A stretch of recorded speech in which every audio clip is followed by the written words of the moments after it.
You can just go up the pooper.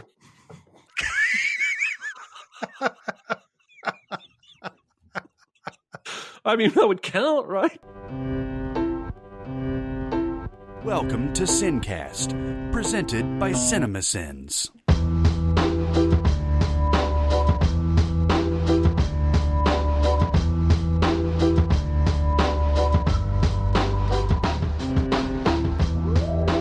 All right, everybody, welcome to the SinCast. This is Chris Atkinson from Cinemasins, joined as always by the voice of Cinemasins, Jeremy Scott. Yeah. Yeah!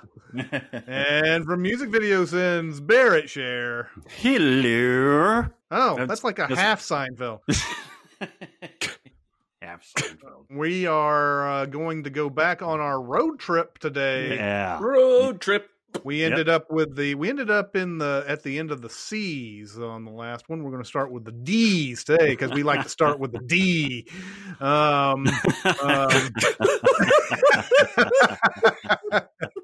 going to give you the D. We're going to give you the D. But we're going to go back on our road trip through London. It's not all the UK, but mostly London and some cheating ones here and there. But yeah. So let's start with Darkest Hour. Ooh. Yeah. This is one that I put off for a while because honestly, it seemed like it was going to be boring. Mm-hmm. And I feel bad saying that, but because I didn't know a ton about it other than the trailers and, you know, that he was probably going to get an Oscar no matter what the movie turned out to be. It just seemed like a biopic to me, and those are usually boring. And so I went and saw Dunkirk and was thrilled and loved it. And then later, whenever it came to HBO or whatever, I saw Darkest Hour and I loved it. And like many before me have said, it pairs very well with Dunkirk because it covers the same period of time in English history. Has anybody tried to watch these movies back to back?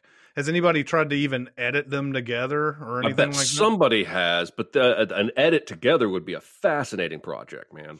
Yeah, I mean, they're completely different movies. Yeah, I haven't actually seen this almost exactly for the reason that Jeremy was saying. What makes it so intriguing that takes it above a standard biopic, I guess? Is it just because it's that specific decision time, like 13 days or something like that? Somewhat. I mean, it is very similar, honestly, to that Costner Cuban Missile Crisis movie in a lot of ways. 13 days. Yeah. Now, and I don't know how fast and loose the movie plays with Darkest Hour. I assume it's fairly accurate with history, and I didn't realize that he was on such shaky ground at this point in terms of his position, and that they were losing faith in him and going to replace him. And then this Dunkirk event comes along and he basically has to save the country with the perfect speech and does so. He's amazing in it. But Lily James? Lily James, yep. Lily James plays like his typist. He dictates a lot. And she's surprisingly good. And yeah, I was just, I didn't know enough about the history to know exactly how crucial a moment this was. Have you not seen Lily James be good before? No, I have. I just didn't think, I didn't think that role was going to be a role that mattered that much. Oh, I see what you're saying. But she's sort of the window through which we get to see Churchill, because she's, you know, the fish out of water who kind of gets to react to his gruffness and all of his idiosyncrasies. Tell you what, it would be a fun project. I almost want to do it right now because it's at least wait until we're done recording. Okay, if I have to. The next one on the list is Dial M for Murder, Alfred Hitchcock movie with one of his his all-time muses, I guess, Grace Kelly. Yeah. It's nice to see Grace Kelly step out of the Fred Astaire type of thing and like the more whimsical stuff, you know? Yeah, I have not seen this in forever. In fact, maybe the last time I watched this was around the time A Perfect Murder, the Michael Douglas, Gwyneth Paltrow, Viggo Mortensen movie that was remaking this came out. Which is good. A Perfect Murder. Yes, and so this one, I remember it being good, but I don't remember much about it. Does anybody remember much about it? And the only thing that I remember, it's been a while too. I remember loving it, especially Grace Kelly. But Hitchcock, from what I've seen, is a master of not only the suspense and everything, but also giving you just enough double crosses, because there's a lot of double crossing in this movie. There's like, the husband is working on the wife, and the wife is working on the husband. Everybody's unfaithful, and the boyfriends and the girlfriends and the things and all that. And it seems like there's just a lot to keep up with, but it moves, it snaps. And this was this was back in the 50s. And it's a movie that I could tell was way ahead of its time too. That's what the kids were saying back in the 50s, is that it snaps. Yeah, they were saying, and they didn't say the word snap. They would say that movie, and then they'd snap. That's right. And then they call you Daddy-O. Saw this and made it a recommend probably a year and a half ago on a podcast episode, because I had never seen it before, and it was gripping. And I remember it's very play-like, unlike the Viggo Mortensen update, which moves all over the place setting-wise. The Dial M for Murders, I'd say 95% of it takes place in their apartment. So it very much feels like a play, or probably has been a play. Yeah, it was a play. And it all hinges on this latchkey that the husband leaves for the guy he strong-arms into killing his wife. Basically, a husband wants to kill his wife because she had an affair. He strong-arms this guy, blackmails him into killing his wife for him, and it all goes awry, and the wife ends up killing the guy.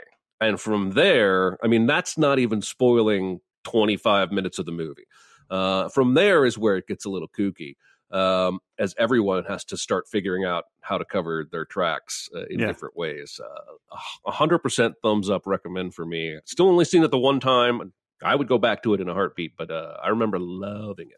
Did you get the sense that of what I was talking about, where like it seems like somebody has the upper hand, and then the other character has the upper hand, and then it seems like somebody's ahead of the other, but they're kind of they're jostling for position at that point? Yeah, it very much goes back and forth in terms of who you think is going to come out of this. Who has hand? Who has the hand, and who's going to need it? The next one on the list is a movie I saw back in the day, Dirty Pretty Things. This movie's really good, but it has been since it came out, since I've seen it. And it's got Chiwetel Ejiofor in it. It's got Audrey Tautou, Sophie Okonedo, who you may know from Hotel Rwanda, got nominated for an Oscar in that. Benedict Wong is in this movie that I did not realize. Preview. Yeah. But there's one line I remember. I think it's the bad guy says something like, "How come I've never seen you people before?" And Chiwetel Ejiofor is like, "Because we are the people you do not see. We are the ones who drive your cabs. We clean your rooms and suck your cocks." And Sophie Okonedo, I think, plays a prostitute or something, and she's there with Audrey Tautou and Chiwetel Ejiofor, and like when he says "we suck your cocks," she's like raises her hand and like and he's like, "Yep, that's me," But it's like a murder mystery in a hotel type of movie. Like I said, I haven't seen it forever, but I remember it being great. And I kind of want to see it again now that I know these actors better than I did back then. 94 on Rotten Tomatoes, that movie. Mm-hmm. That's a pretty strong recommend from the critics. Yeah, it's a fantastic movie. It's directed by Stephen Frears, who it was interesting. I was reading on Sunday, this oral history of High Fidelity that came up on my timeline. And it's funny how Cusack and the writers and everybody were like, because Cusack had worked with Frears on Grifters, and they were throwing out directors, and he was like, well, "Let's get Frears," and everybody was like, "Fuck you! There's no fucking that guy directed Dangerous Liaisons and Grifters and all that stuff," and he was like, "No, seriously, let's call him up." And he was like, "Yeah, I love this idea," because it was based on the Nick Hornby novel and everything. And so that's I like pretty much everything he's done. The Queen, of course, Dangerous Liaisons is great. High Fidelity, obviously, I love. So I'm intrigued by this one. This one's on the list for sure. Yeah, I'm. This is one of the. Again, we always want to reinforce this when we do these road trip things. When you run across a movie like this that you haven't seen in 18 years and you remember loving it, but you've forgotten about it, it's like, yeah, now I need to rewatch that. It'd be great to watch that again. It's a great reminder. Also inspired that great 21 Pilots song. Never mind. Dirty Filthy Soul. Heavy dirty soul. Dirty soul. Dirty soul. There you go. I was close. I knew I had something there. I was like, dirty pretty things. We have mentioned Dunkirk, and we've talked a lot about it recently. But that's also one of the cheating ones, kind of, right? Because this is on the coast of France that most of this happens. In the mole. In the mole.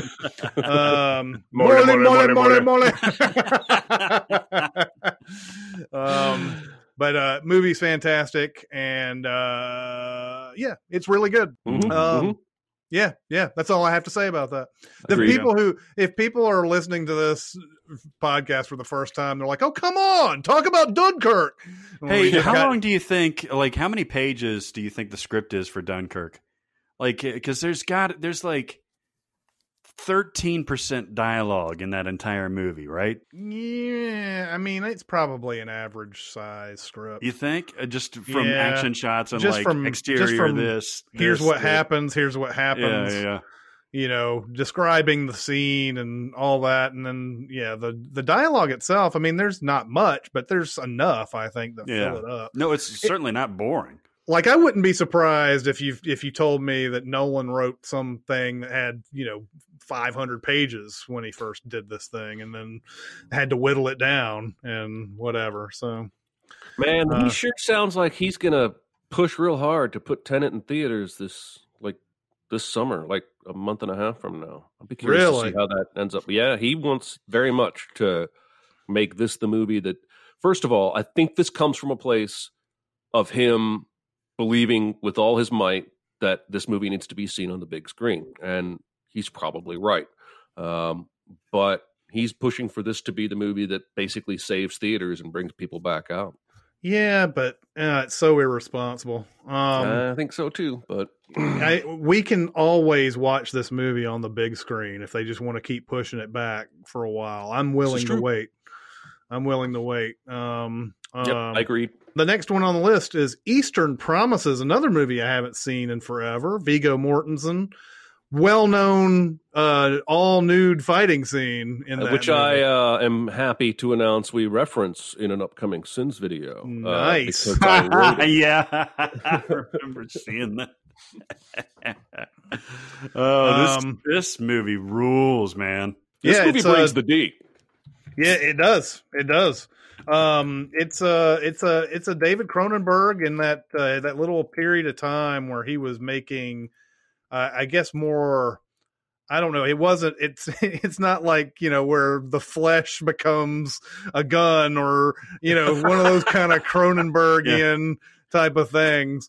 He was making Viggo Mortensen films. Yeah, pretty much. But I don't remember much about this either. I saw it back when it came out.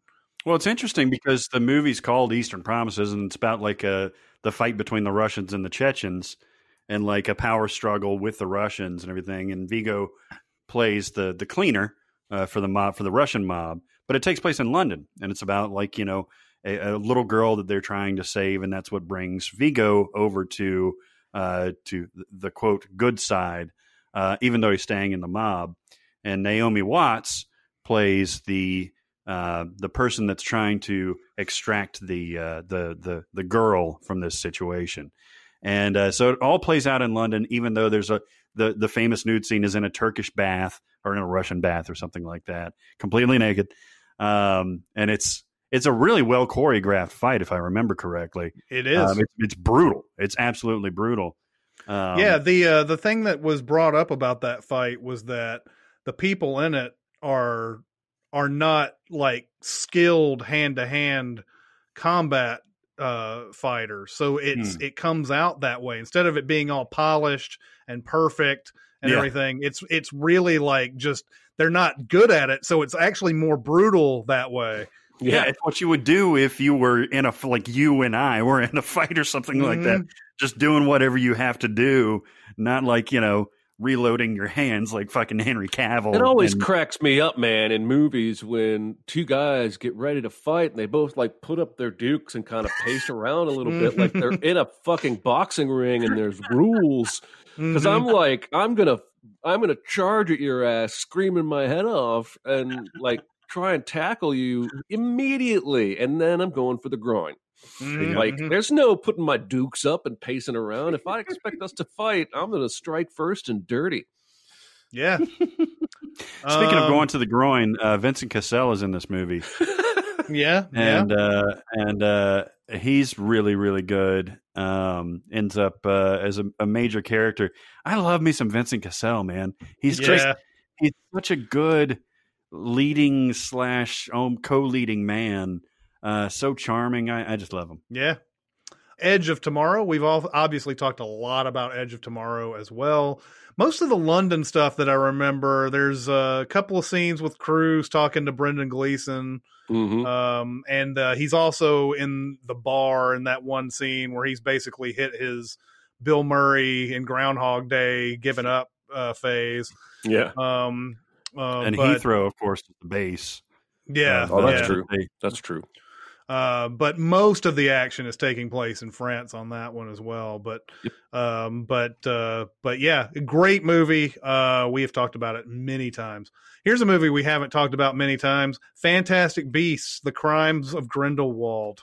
Oh, Jesus. Okay, this is a bad movie. But Chris, you've seen both of these, right? Yes. Would you say this is better than the first one? No. Oh, really? Yeah. It was a thoroughly joyless experience watching this movie. Totally. My beef with these this new franchise is that they've sucked the fun. It got progressively darker in Harry Potter, but it also retained those times where they're on vacation, or there are times where they're at the Weasleys, or the times that they're at the World Cup. Like, there was always a break in the action to where you could breathe and get. Jeremy writes these really well in Abel's books where they go to Jack's or something like that, where they can breathe. And in the Fantastic Beasts, there's no time to breathe. It's just all gross and scuzzy, and everybody's doing bad shit. Yeah, there's so many things I didn't understand about this one too, where just like there's a point where Grindelwald is, I mean, I don't know. It just does. It didn't make much sense to me is all. I'm not a big fan of this franchise at all. I haven't seen either of these. I have negative interest. So, hopefully Chris just doesn't assign me to write sins for one in the future. Yeah, it would be, I mean, at this point, are they even eager to make the next one? Because that last one, Crimes of Grindelwald did not do well. But yeah, Grindelwald had that one scene where they're also in France. It always seems like England ends up in France somehow. But they're in Paris. And Grindelwald calls all of his followers, and then like all these like shadow curtains go over the entire city. And I'm like, do the people of Paris see this shit, or is this an illusion? Like, they don't even bother to tell you about it, and that's so frustrating. If you want, it's trying so hard to tie back into Harry Potter, putting in Ewan McGregor as Dumbledore or whatever is it? Jude Law. Putting in Jude Law, one of those British fuckers. Putting in Neil Patrick Harris. Yeah, exactly. I knew as soon as I said Ewan McGregor, I was wrong, and I was like, fuck. But no, you put in Jude Law trying to be Dumbledore and all this stuff going on, and I'm like, if you want to make a fucking prequel about Dumbledore, make the fucking prequels about Dumbledore. Mm-hmm. Don't pretend it's not attached. And it's so funny, this Eddie Redmayne and his whimsical nature with those fantastic beasts and all. It's not about that shit. It's Yeah. not about that. You want to make a Dumbledore prequel, go ahead and make the Dumbledore prequel. God damn it. The Hobbit did this shit too. The Hobbit was like, this is kind of connected to the Lord of the Rings trilogy, but let's put in this part where it's the beginning of Sauron somehow, and like everybody's interacting with him and everything. We got to make sure that people know this is a Lord of the Rings property. Yeah.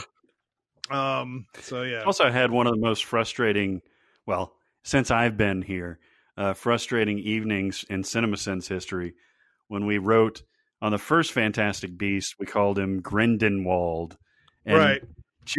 Poor Jeremy, correctly, according to the script, called him Grindelwald throughout the entire thing. And there was like maybe 25, 30 mentions of Grindelwald when clearly it's Grindelwald. And we had to email poor Jeremy at like probably 6 o'clock, 7 o'clock that night.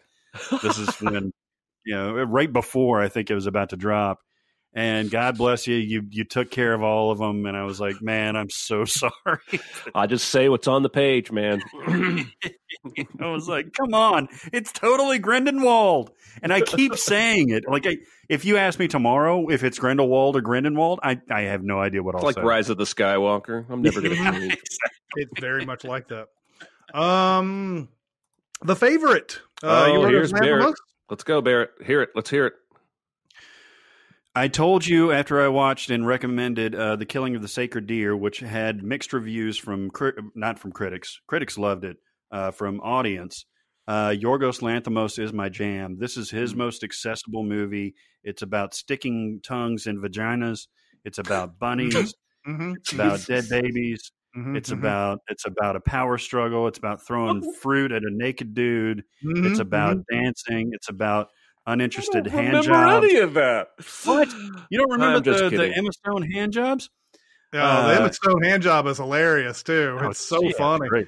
It's great. Like this movie is right up my alley. Just the idea that they've taken what is normally a stuffy period piece type of thing, even when there's like two rivals fighting, that type of thing, it still ends up feeling stuffy. This one, they kind of go on a little bit of a tilted edge on this one, where like the way it's shot and the way they just decide to put in some sort of like anachronistic dancing and stuff like that, just kind of thrown in there, like, fuck you for expecting something that's stuffy and everything. It's just a joy to watch this movie. Yeah, and Emma Stone does it. Emma Stone. Now, Rachel Weisz is fantastic. Olivia Colman won the Oscar, right? She did. Yeah. So obviously she's fantastic. But Emma Stone is the rock of this movie from a subversive standpoint. Like, as soon as she gets in there, it was in the trailer and everything. She was like, well, you could be a monster for our kids to play with. Rachel Weisz says this, and she's like, like playing along, like, instead of being like, oh, I'm so sorry, let me go to the whatever. No, she completely, she steps out of line when she needs to. She manipulates people when she needs to. And even at the end, she's got what she wants, even though it comes with a price of what she's doing at the very, very end. Ankle rubbing? Ankle rubbing. You think that's the only price? I'll bet there's going to be other prices down the line. I don't think so. First of all, I think she only lives for a couple more years. Now, what happens after that is going to be very, very interesting because, well, Rachel Weisz, she gets thrown into prison, if not killed, right? No, they get imprisoned for stealing the money and stuff like that. I don't know. Right? I saw it one time. So she's out of the picture. So it's a matter of, has she made enough connections to the Nicholas Hoult character, to, all these other guys, to keep herself in some measure of power? And I think she does. And I just love that character so much because when she steps out of bounds, she knows what she's doing. And it just holds the entire movie together. I do remember thinking Nicholas Hoult was unfortunately not getting as much love as he deserved because of how good everybody else is in the movie. But I do remember thinking he was fantastic. Yeah, he's great in it. Yeah, I love The Favorite a whole lot. The next one on this is a movie, I don't know, maybe people love this movie, Finding Neverland, which is about, was it Barry? What's something Barry? A.M. Barry. Who wrote Peter Pan. What? J.M. Barry. J.M. Barry. J.M. Barry. J.M. Barry. Good evening, everyone. J.M. Barry. Good evening. I'm Jack Barry. You didn't like this movie? No, I don't know why. I don't know why. I was sentimental. Kind of tired. I don't know. Maybe I was just tired watching it. I just don't like these kind of movies where it's like, it's all about all the stuff around him, influence the book and that he would write and everything. Isn't that basically the gist of it? Yeah. And doesn't he die? Isn't he dying? Somebody's dying. I don't think he.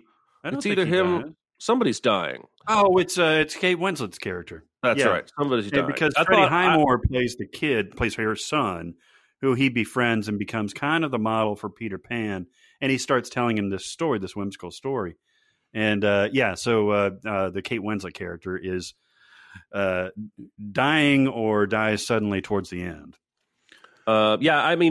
I've slotted this in with The King's Speech as a movie, a very British movie near awards season that got some nominations. So I watched it and enjoyed it, and it has faded in time in its importance. This is one of those movies too. Like Johnny Depp got nominated for this movie. Wow. And second in a row, right?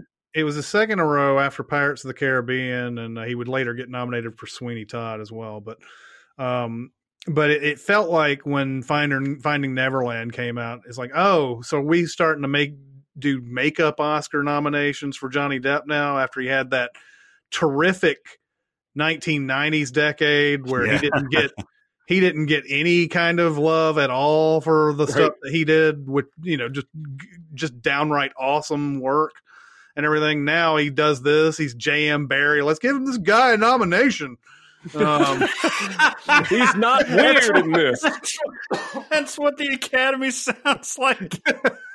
Let's give this guy a nomination. Yeah, I mean, goddamn, I didn't like. I didn't like it, but I think what is it got? It's got a pretty good score on the IMDb, right? 7.7. So people love this movie. I love this movie. I think it's what's weird about it is that for Depp, this was maybe the most understated role that he's had since Dead Man. Like he plays Barry with this kind of, he's got like a nice little like twinkle in his eyes because he sees Freddie Highmore and his brothers as like this way, because he's a playwright and he's an author. He sees them as a model of what to do, like how to make this universe, this Neverland. And it's charming. I think he does a beautiful job. It was obviously totally different from Jack Sparrow and all that stuff. But it's not the top of his list or anything like that, but I think it's endearing. Yeah, you should know that a lot of times these movies, like I'm going on my first impression. I saw this movie, another one of these, probably Thursday night, watched it at midnight type of movies, and I'm like, this isn't the fucking shit that I want to see right now at midnight. Fuck this movie. And then 16 years later, when someone asked me about Finding Neverland, all I can think of is how I didn't like it. And it could be that it's really good and I just didn't give it a chance. I don't know. Here's a movie that I do like, A Fish Called Wanda. Yeah. This movie is fantastic. Way better than the sequel that came 10 years later. Yeah, was it Fierce Creatures? Is that what it was? Fierce People. There's like 3 movies that start with fierce, and I've seen them all. Fierce Creatures, Fierce People, Fierce. It's Fierce Creatures. Fierce Fishies. Okay. Yeah. Kevin Kline won the Oscar for A Fish Called Wanda. That's crazy, because this is not a Oscar-y type of movie. I love it, but it's as much slapstick comedy as it is anything else. Everybody is just is at peak power here. Kevin Kline obviously is fantastic. Jamie Lee Curtis is hilarious in it. John Cleese has some of the best moments in it. Michael Palin is amazing in it. There are so many great things in it, but it's just about a bunch of jewel thieves who they have to hide this diamond because one of their crew, I'm trying to remember if one of their crew gets caught, and there's a person playing a witness. There's going to be a witness to it and everything. So there's this whole court case coming up, and they try to get Jamie Lee Curtis is one of the jewel thieves. She's sent to seduce the barrister that's in the case, John Cleese, who's a married man, a family man. And, but his wife is so like awful and cold and everything. So Jamie Lee Curtis is like a fresh drink of water to him. But one of my favorite scenes in this movie is when Cleese and Jamie Lee Curtis go to that flat, and they're going to finally have sex, and they're going through all this stuff, and Jamie Lee Curtis is actually going through this moment where she's actually like, I might actually like this guy. I may not just want to do this for the court case thing and everything. And she goes, do you speak a different language? And he goes, do you speak Italian? Which is we've seen in the movie when Kevin Kline speaks Italian to her, she goes wild. And he goes, yeah, he's like, I was born Italian. And he starts speaking Italian. And she's like, oh, you can see her. She's like just melting at that point. And she goes, oh, but it's such an ugly language. And she breaks out of it and goes, I prefer Russian. And he gets into the Russian, and that makes her excited even more. And so he's like stripping down. He's completely naked. And this whole other family walks into the flat, and the father of that family is like, what are you doing here? And Cleese has got like a hat around his penis or whatever, and he's just like, I should ask you the same question. And he was like, my friend gave me this flat. He gave me the keys, and I am here for the weekend or whatever. And so there's this big mix up and everything. And then that leads to like Kevin Kline, this movie's got so many confusing things about it. But like Kevin Kline is actually dating Jamie Lee Curtis for real in this movie. Mm-hmm. And he has this problem with being called stupid throughout it. And then during this whole scene where they're about to have sex, Kevin Kline has found his way into this flat, and he's like spying on them to make sure that they don't go too far.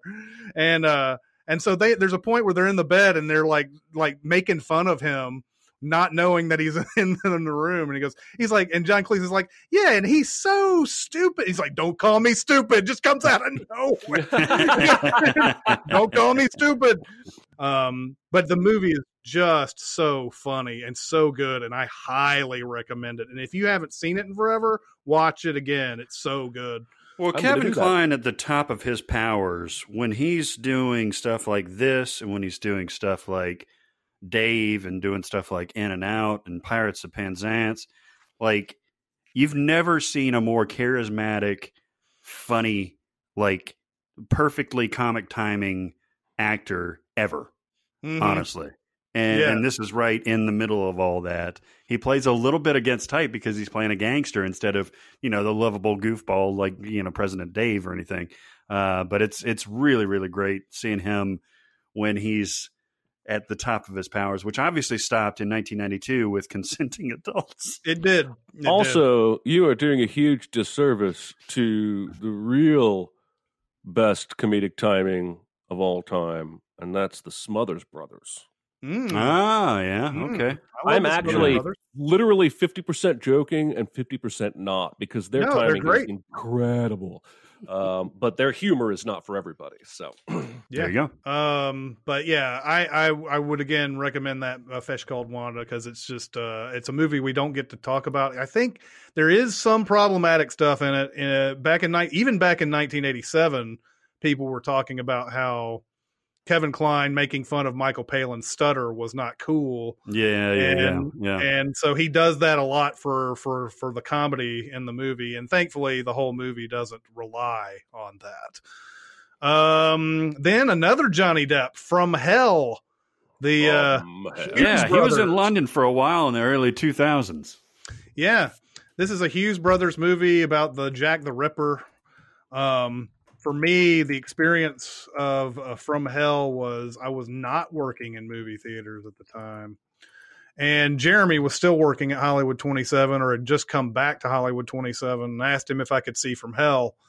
And got in to see the movie and about halfway through fell asleep. And I have not seen that movie, do not know how it ends or anything. Oh, really?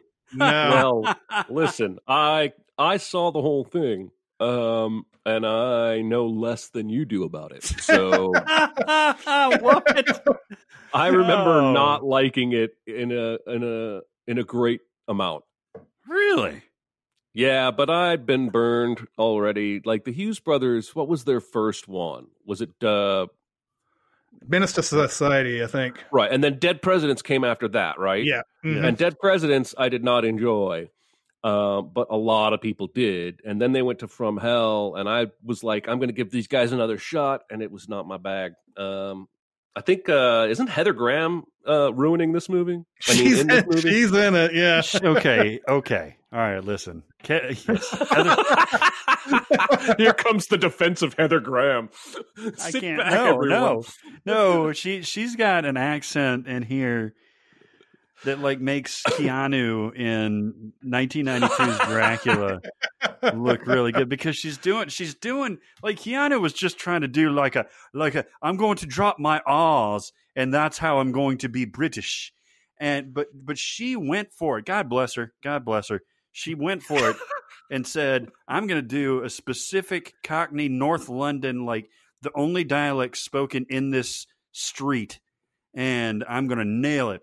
And it sounded like, I don't know what it sounded like. It sounded like nails on chalkboard. It was awful. And Johnny Depp is terrific in this movie.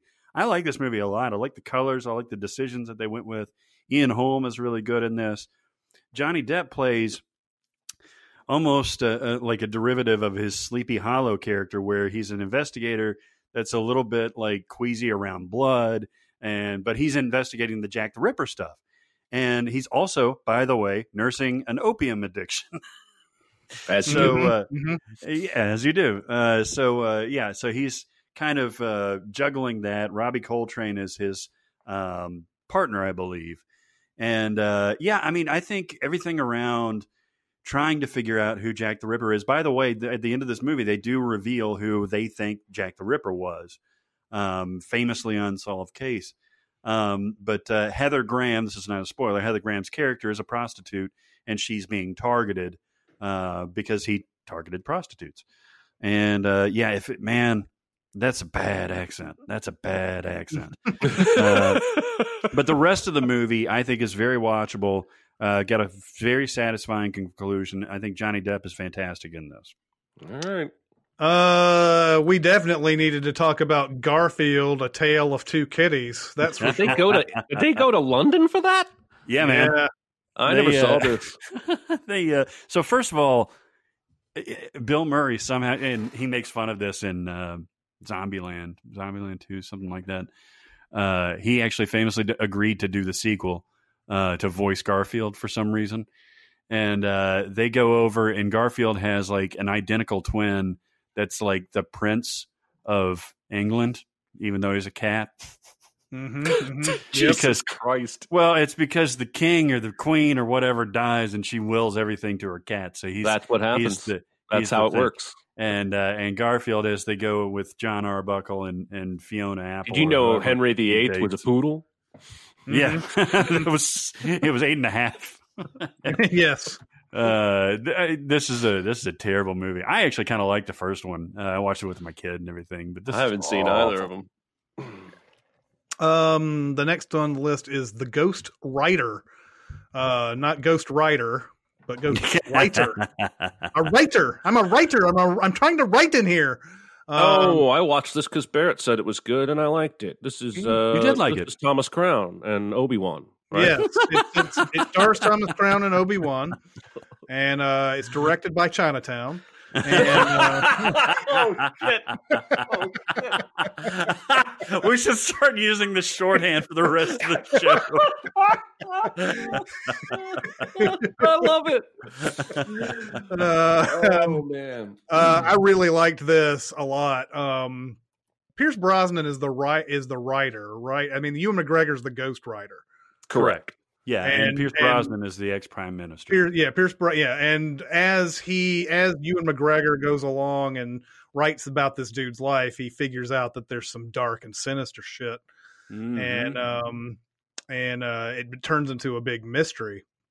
This movie's really, really good. I don't know how much we can say about it without spoiling it, though. Not really a whole lot. You've summarized it perfectly. Because it's funny. Pierce Brosnan plays the prime minister with all this charm as a politician would, and really brings him in and everything, and kind of gets him to trust him and everything. And then when he starts learning a little bit more and digging a little deeper, it's a nice juxtaposition with how he's behaving versus what may be like in the closet. When he digs a little deeper, he finds out the prime minister has willed everything to his cat. Right. Yes. But that's a high recommend. Obviously, if you are averse to Roman Polanski, you don't want to go anywhere around to this movie. But it's a really good movie. Next on the list is The Great Muppet Caper. Yeah. Ooh, my least favorite Muppet movie. Really? Are you serious? Well, Muppets Most Wanted must be the... Muppets Most Wanted, it's probably tied for the bottom. And then the rest are all pretty good. Well, they did that Wizard of Oz TV thing with Ashanti or... I can't remember who. It was Ashanti, wasn't it? Was it Ashanti? It was somebody... Somebody like Ashanti. That one doesn't count. But The Great Muppet Caper, of the original three, for sure, my least favorite. It's not The Empire Strikes Back of this trilogy. But there's a lot of British jokes, and like the London bus and the baseball diamond, and Charles Grodin is in this. He's really funny. Mm-hmm. But there's a lot of like the dream sequences here don't land for me the way they do in a lot of Muppet movies. And I just don't, it's not my bag, baby. I'm sorry. Is this the one that has the red-handed joke in it? Yes. Okay. What color are his hands now? Right. That's the only thing I remember about Great Muppet Caper. Yeah. I have not seen it in a long time. I saw it as a kid. Well, Jeremy, would you admit that even like bad Muppets are still, like in this heyday, like are still fun to watch? Yes, this is not like from the Muppets with Jason Segel to Muppets Most Wanted. This is not that kind of a step down in quality.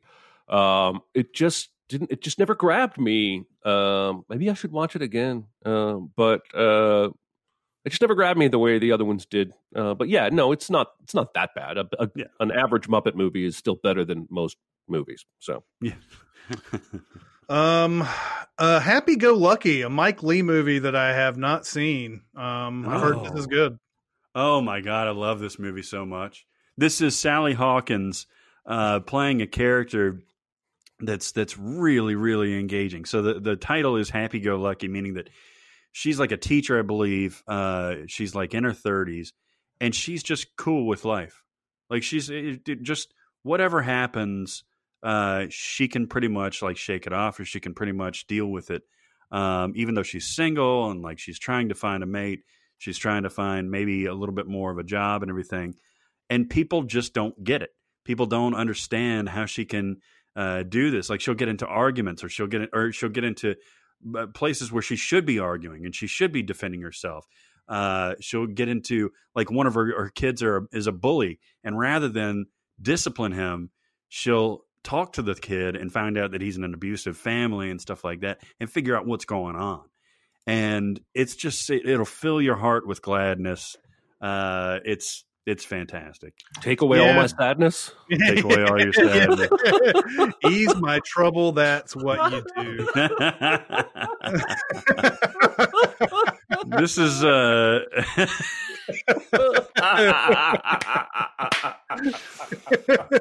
this was 2008, so this is one of the a movie that my wife and I threw on, not knowing anything about it, but it is really good, very good. The Harry Potter franchise is obviously what? Yeah, I know. I thought it was Scandinavia too, but those kids were British. So I guess where do we stand on individual movies of the Harry Potter franchise? Which do you think that beginning to end this is a success, except for the part 1 of Deathly Hallows? Yeah. Jeremy, have you read these books? No. Okay. No. Okay. I actually think young adult books are for dweebs. Yes. I'm joking, of course. No, anyone take me wrong. I read the first book before the first movie came out, and the second book before the second movie came out.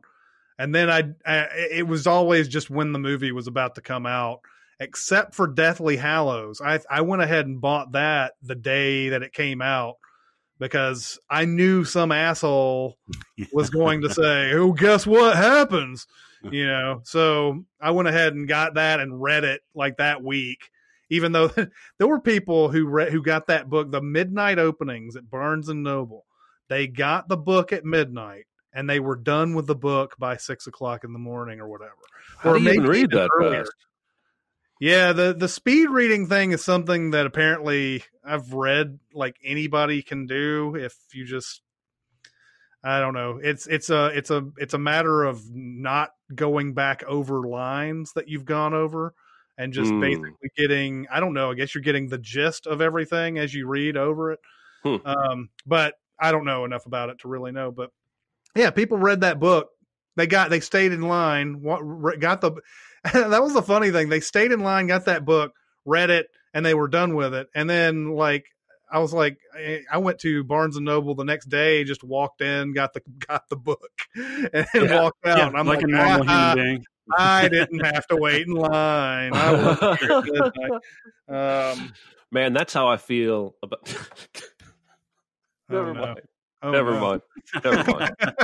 You were going to tell one of your Pamela Anderson jokes, weren't you? Moving on.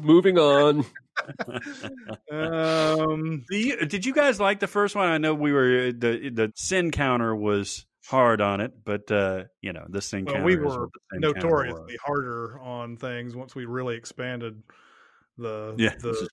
We used to really hammer stuff and even be willing to be repetitive if we wanted to on those things. But no, I actually think they're very good. Those first couple are very good. It gets really good with Prisoner of Azkaban. And then I think Mike Newell takes Goblet of Fire, and Goblet of Fire is the weakest of the whole thing. That's book or movie. I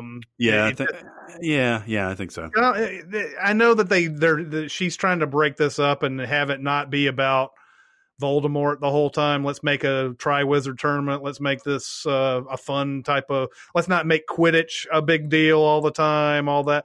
But then by the end of it, guess what? We're going to put Voldemort in it anyway. It doesn't really matter. And why the fuck is Victor Crumb like an all-world Quidditch player that they go to see in the World Cup, but he's also a fucking high school? Yeah. You know what I mean? I mean, he's basically the Doogie Howser of Quidditch. He really is. But he also looks like he shaves like 3 times a day. That's the thing, man. He looks like a 35-year-old man. The creepiest shot in that whole movie is him walking into the dance with Tiny Hermione. Because she's like a sophomore. Or Yeah. He looks like an NFL player next to like a 12-year-old. It's really disturbing.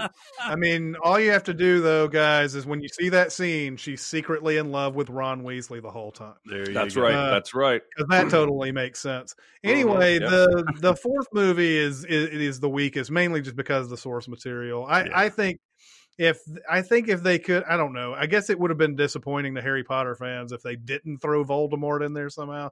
Because, I mean, they've built him up at this point that he's coming back. And then if they just took a detour and just did one of their old, standalone episodes of Harry Potter where there was no Voldemort or whatever, then it might have been a bit, but I still felt like he was just kind of wedged into that story. It is. They do have, that's the premiere, I think, of the Death Eaters, like the actual where they come down and like fuck up the not the Triwizard Cup, but the World Cup. Mm-hmm. And that's a really creepy visual. Of course, the one before this, the Quaron one, is where the Dementors are introduced. Yeah. And then you do have your first real death from Cedric, like kid death, I guess, in this one, which, it kind of raises the stakes. Before, when they were turning kids into stone and stuff like that, it seemed like there were stakes, but nobody died up until the fourth one. So, yes, you're right. It is the least one from a content perspective, but there are some interesting elements they introduce. And then an interesting thing happens where I think Order of the Phoenix is not a great book, but it turned into a great movie. They nailed that visual. Nailed it. David Yates takes over for the rest of the series on that one. And the Order of the Phoenix, especially the point where Bellatrix does that Avada Kedavra spell on Gary Oldman, that's just done so well and so shocking and powerful and everything. I really, really loved how Order of the Phoenix came out, even though the book itself, I was like, okay, kind of like the book, okay, I guess. And the last 40 minutes are just a ride. Like, even before she does that spell, when the Order of the Phoenix shows up to save the day and they're flying around and they're all in white poofs of light and they're like zap, zap, zappity zap. And then it ends with that Voldemort fucking Dumbledore battle that I will say for the 12th time is more thrilling than anything in any modern Star Wars movie ever made. Any of the prequels, any of the JJ sequel. It gives me goosebumps to even think about watching that again, and especially when Voldemort goes fire dragon monster and does that cackle shot of that. God, it's like perfection. I love it so much. And J.K. Rowling really sort of understood her audience on this because the people who picked this up early were people who were like Harry Potter's age. And as it got older, she wrote older on it. And so stuff like killing off characters became routine and devastating. And it became a darker series. And it's actually very thrilling. It's amazing that they were able to get all of these movies. I think in general, all the movies are pretty well done. And it's got to be for me, if in a series that has 8 movies in it, to have 7 out of 8. Yeah. Again, that part 1 didn't need to happen, on Deathly Hallows. To have 7 out of 8 great, like good to great movies is a miracle. It's a feat. No, I agree, because we debate, film fans, we debate what's the greatest trilogy of all time, because it's hard enough to get 3 good movies, and we shower praise on the MCU because they made 20 movies and about 14 of them were good to great, right? Or at least half of them. And here's 8 movies and at least about 7 of them are good to great.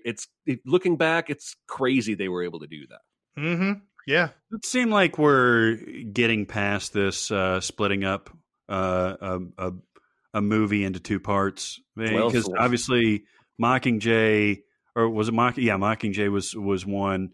The Twilight, does it feel like maybe people are saying, we can probably do this. No, I don't. Yeah. I just don't think there is anything that has been big enough to consider to make it into two parts. Your biggest franchises, Harry Potter, Hunger Games, Twilight, and Lord of the Rings. But the thing that they did with Lord of the Rings was they separated Hobbit into three. Yeah, on that one. Those were the big ones. Like what else is out there right now that has that kind of impact? What kind of book series right now has that kind of impact that those do? Yeah, I don't think there's a series right now that's blowing up anywhere near as much as those ones that you mentioned, or even the ones you didn't mention, like Maze Runner and I'm erudite, so love me, whatever that's called. Disinterested, disaffected, dissenters, Shailene Woodley. Well, that's Divergent. Divergent. Yeah. Yeah, those were, now there's something that I can see where Barrett's going with on that, because it's either the Maze Runner series or the Divergent series they were thinking about doing that with at some point. But they clearly overestimated the appeal of those books. Yep. And then when they made the movies, either they overestimated it or they made the movies and nobody gave a shit and just realized that they couldn't do that with those franchises after a while. I think the Divergent series ended up not even finishing out. That's how bad. Right. And Maze Runner, he got hurt and he was out of commission for like the lead actor. Dylan O'Brien. Yeah, he was out for like a year and a half or a year or so. So they ended up coming out with that last one so much later that people just forgot, didn't care. Yeah. So, yeah, I mean, a lot of times they look at these series, I think, and they're like, well, this could be the next, but it really has to have, you have to know. I mean, you have to know that it is before you even get in there. I think they tried to do that with Golden Compass. Golden Compass was another one that had a big following. And they even turned it around 10 years later this past year and turned it into a series on HBO and BBC, His Dark Materials, which, have you heard anything about that? Because I haven't, which means it came and went, and it must not have been all that great because no one was raving about it or telling me to watch it. It's done. They're going to make a season 2, but I don't think they've handled that material well twice now. Yeah. The only thing that I can think of that even comes near close, and they fucked it up, was Dark Tower. There you go. Yep. Yeah. And they're like, let's just cram 7 books into one movie. Why not? Can you imagine all Harry Potter, everything happens in all the Harry Potter books happening in one movie? Yeah, like in the first 10 minutes. Wow, I'm in Hogwarts. Oh, it's Voldemort. He's killing me. Yeah, the first 10 minutes he solves the riddle, goes down into that basement and fights Voldemort, and then like by the end of it, it's like, all right, we figured out the Horcrux puzzle. That was amazing. There'd be like some point where somebody's like, we're going through puberty really fast. Yeah, exactly. It's like, it'd be really bad when Victor Crumb is taking like 11-year-old from mine. Exactly. See a 2-minute point where Daniel Radcliffe is like, it's like, we seem to be aging very rapidly, Dumbledore. What's going on with that? Is it magic? Is it something? Dumbledore ignores him. It doesn't tell him anything. He ignores him and leaves. You'll figure it out, Harry. Some questions don't deserve to be answered, asshole. And then midway through the movie, they replace Dumbledore.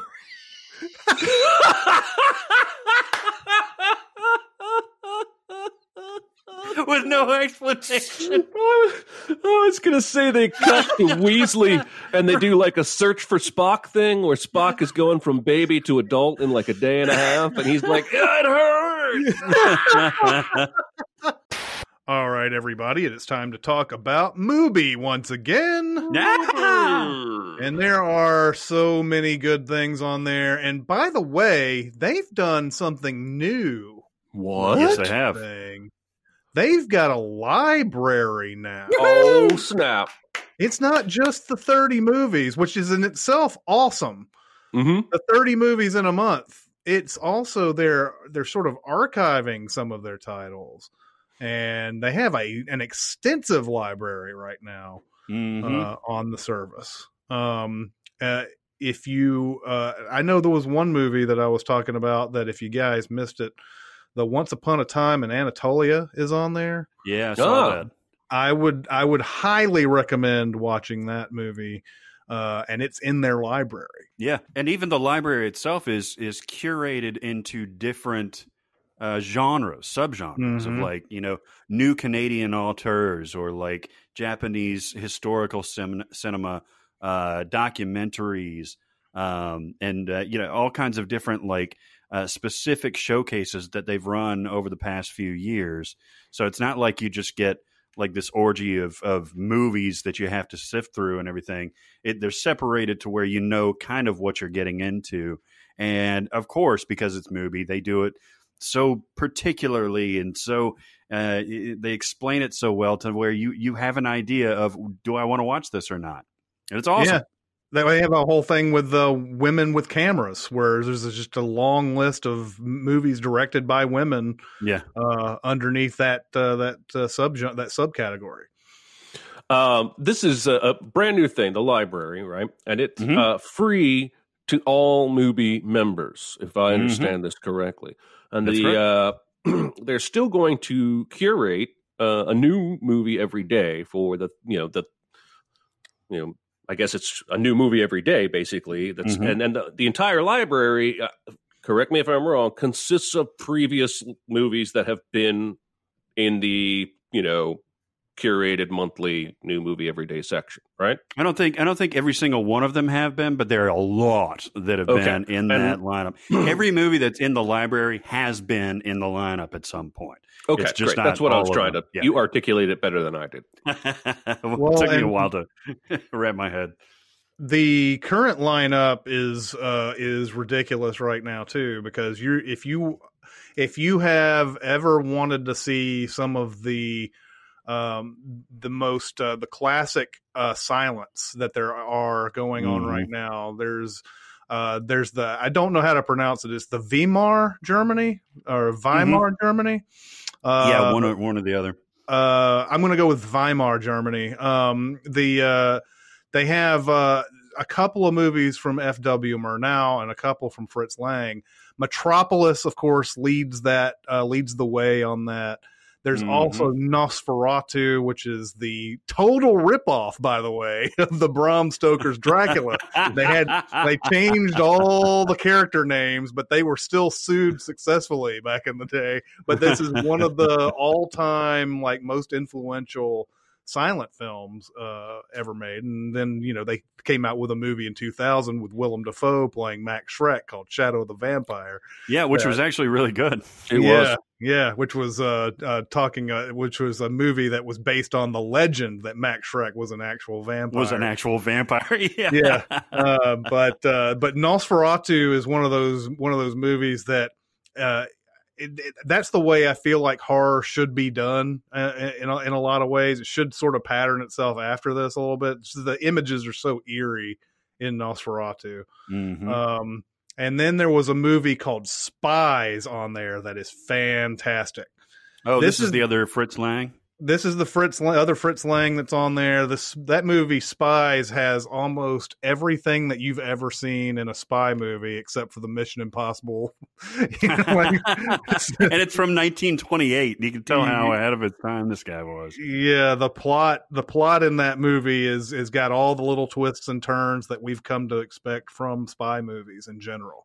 And that's from a movie that's nearly 100 years old. So those are fantastic and well worth checking out the service for. Yeah, absolutely. I mean, you've covered the gamut. You've got, you know, classic. You've got mid-century classics. The Man with the Golden Arm, featuring Frank. I said Frank Costello. Featuring Frank Sinatra as a heroin addict, which Chris has talked about on the podcast before, but that's an intriguing movie. And then you have some newer movies. I watched one from the Netherlands that's like it's a road trip story. It says it's patterned on Jim Jarmusch's Stranger Than Paradise. It's called Take Me Somewhere Nice.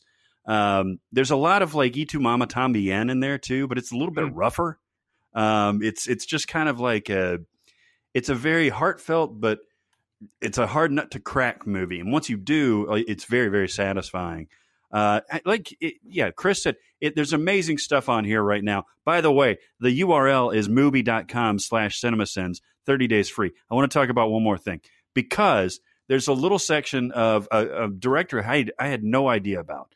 I'm going to pronounce it. It's a Polish director, Valerian Borowicz, I think, or Boracek. And it's a director that started off as like a provocateur and a visual artist and stuff like that, that ended up going into almost pornographic films. Yeah. But there's one movie on here in the library, by the way, that's called Love Rights. And ostensibly, it would be the most sexualized of all the three that they've got on here. There's actually 4 on there before, and the 4th one, Jesus Christ, that's got... that I can't even describe that one. That's a thing. But I'll describe it later on to you guys. So Love Rights is about a dude that approaches unknowingly a prostitute, and this prostitute bringing him back to her boudoir. And she's beautiful. He's attractive. They're going to get it on and everything. What it turns out to be, though, surprisingly so to me, is a real, like, My Dinner with Andre, Before Sunset, Before Sunrise type of dialogue-driven movie. Nice. It takes place in different vignettes. Like, at one point, they're in the opposite sides of the metro in Paris. It happens in Paris. And they're like, well, why don't you come over here? And she's like, you know what? These ceilings are shaped to where the acoustics are perfect. We can talk right here. And so they have this in-depth conversation while the trains are going on. They can hear each other perfectly. They walk through the streets of Paris. And so, yes, there is the sex itself is the silliest part, and I think probably intentionally so. But the rest of it is just absolutely dynamite. And I would very much recommend Love Rights. And kind of looking through this Valerian Boracek, and I'm going to look up more of his stuff. I think it's very interesting. Awesome. Well, people need to get themselves some Mubi right now. That's right. Go to Mubi.com, MUBI.com/CinemaSins. Not only do you get 30 days free of the 30 movies that are in the main lineup, you get 30 days free of the library, too. So you've got a mess of curated, beautiful movies that you would otherwise never be exposed to. It's genius. You're going to find beautiful stuff. You're going to find classics. You're going to find new stuff. It'll blow your mind. Do it right now. This is the perfect time to do it. Mubi.com/CinemaSins. Yeah. Yeah. Yeah, man. On to something that is terrible. Holmes and Watson. Oh, Jesus. Holmes and Watson. I watched this because, like I said, I'll watch any comedy. I mean, this is something. Adam McKay's a producer on this. I think he was busy directing Vice on this while this was going on. But I feel like this is a kind of movie when if you're going to get Farrell and you're going to get Riley back and do the Step Brothers and Talladega Nights and all that, you really need Adam McKay to sort of wrangle that in, come up with some ideas. Do something other than this, because this could have been really fun. This could have been really, really fun. Although I think I saw one review that said Sherlock Holmes has been parodied so much that maybe there isn't any way to do it in a good way anymore. Like even back in the 40s, they were already parodying Sherlock Holmes. So like maybe this wasn't a good material to pick on. Dude, no. I don't. This is the laziest screenplay I've ever seen. They were going for jokes that like a toddler would maybe find funny. I've never seen lazier stuff, and I don't understand when comedic actors. I know everybody's got to work, and they probably wanted to work together and everything. But like, how do you not do a rewrite on there or improv or do something to make this just a tiny bit smarter, snappier? Just it's the dumbest movie I've seen in forever. Yeah, very, very much so. A lot of times when a movie like this comes out and there's like all these bad reviews, I'm like, okay, I'm going to let this slide for a bit, and then I'm going to watch it away from all of that. And that's what I did with Holmes and Watson. And, that time away did not make this any better. I mean, there was nothing that made that funnier. Happy Time Murders is probably just as bad as this is. I'd say it's worse, but it's the same thing with Happy Time Murders that I had. I was like, okay, I'm going to give this some time, and then I'm going to try to discover this on my own. And man, yeah, no, they were right. People were right about these movies. I mean, the guy wrote Ethan Coen. He wrote Tropic Thunder, and then he wrote this. Yeah, but also Justin Theroux wrote Tropic Thunder too. So which one? Oh, so he had some help. Yeah, that's the thing about screenplays like that is you have Ben Stiller writing, you have Justin Theroux writing. Who knows who's responsible for what, and then there's a lot of uncredited screenwriters a lot of times who come in and do things, and so the Bruce Valanches of the screenwriting world. yeah, exactly. But anyway, yeah, Holmes and Watson's bad. Hook, more Peter Pan bullshit for you. Steven Spielberg directing the movie that supposedly focuses on Hook, but it really doesn't.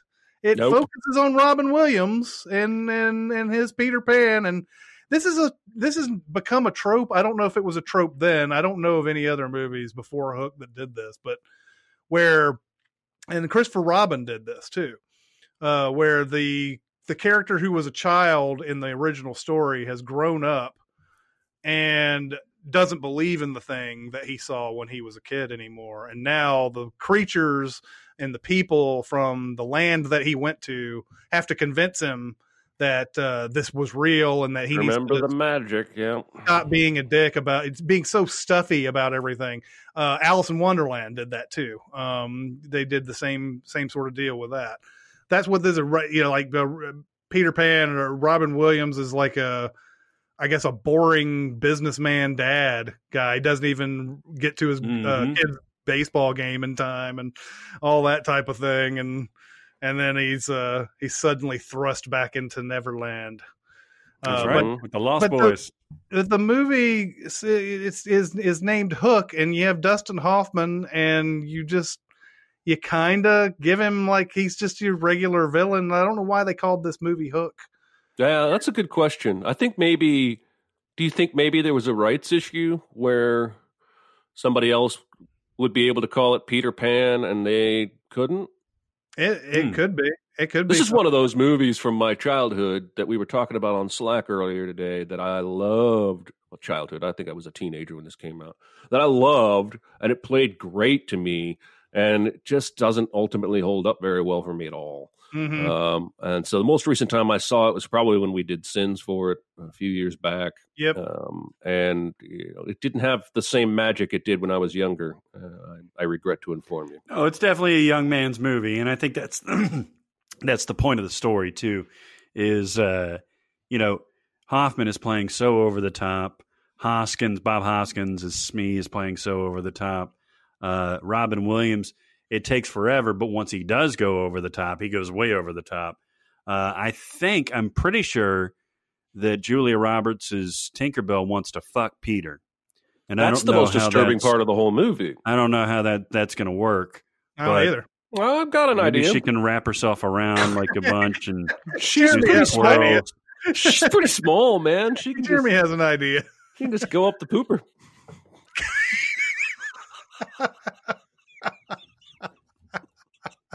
I mean, that would count, right? Would that not?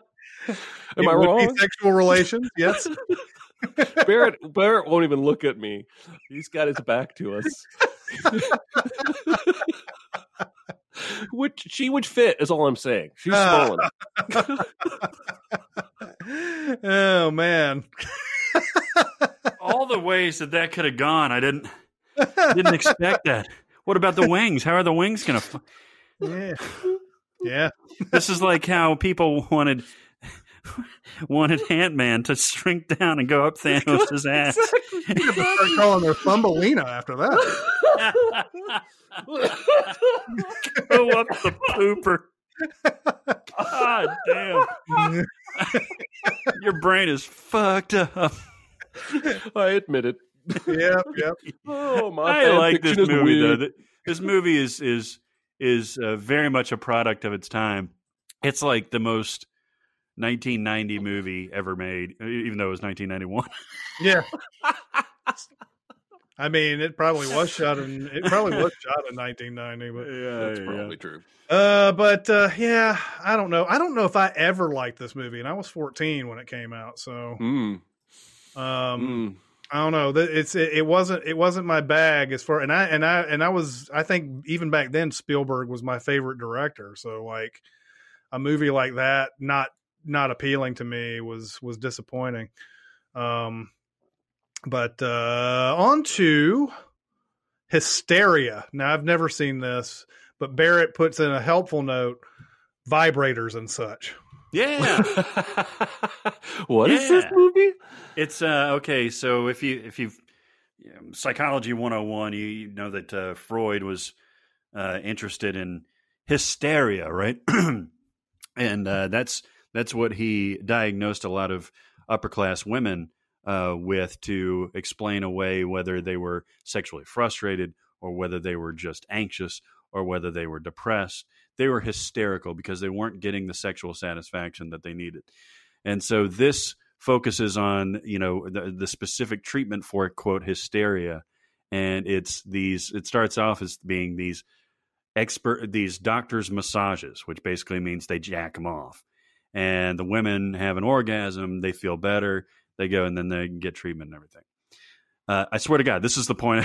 This is the movie, like a bunch of guys whacking women off.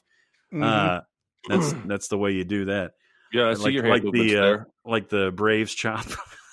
I see. So anyway, I swear to God, somebody, if memory serves, this is 2011. Yeah, 2011 it came out. Maggie Gyllenhaal is the main protagonist in this. Felicity Jones is in this, Rupert Everett. And Hugh Dancy is the main doctor that's trying to do this. Swear to God, he's like David Duchovny in Zoolander or the hand model in Seinfeld. His hand starts getting cramped up. And so he's like, I can't whack these women off enough. So what am I going to do? Goes to, I believe it's Jonathan Pryce, who's like, I've got this battery powered thing or like this electric thing that I've been using for like, I don't know, dental wear or something like that. He figures out a way to get this to work on the bean to make them like actually to work.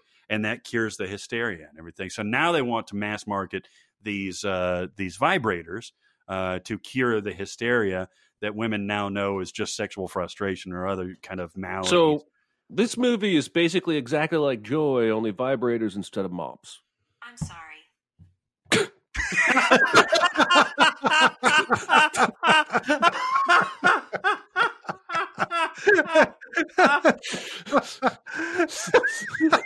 That's what I'm hearing you say.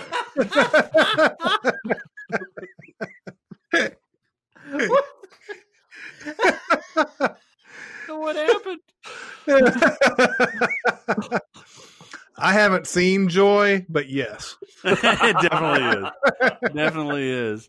No, this is delightful. This is, I mean, they end up mass marketing the vibrators, and the rest is history.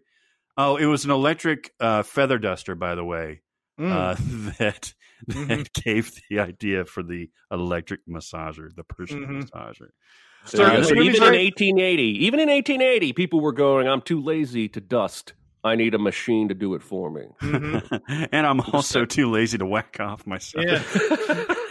They certainly discovered that on accident. That wasn't something they just tried. They was just, feather duster was just like hanging around on the counter somewhere, and like it was on, and that's how they just stumbled on it being a sexual pleasure device. I am making this very funny, and it is a funny movie. I think it's categorized as a comedy. It's directed by a woman, Tanya Wexler.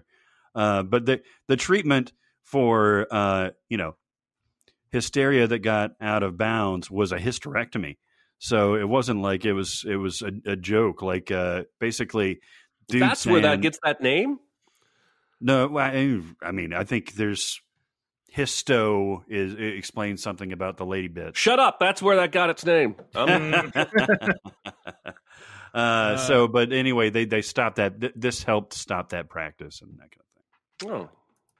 Next one on the list is In the Loop, the Armando Iannucci political. God, I gotta go watch this again. I only watched it that one time in it was like 2012 when you recommended it to me, and I watched it, and I loved it, and I don't think I've seen it since. Man, it's nobody ever talks about this movie either.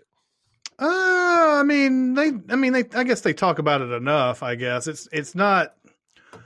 I don't know. I guess since Armando Iannucci has become more famous over the years, that people like to bring up Veep more, and they like to bring up the BBC show. Death of Stalin. Death of Stalin, but he has a BBC show that's popular called In the Cut. The Thick of It.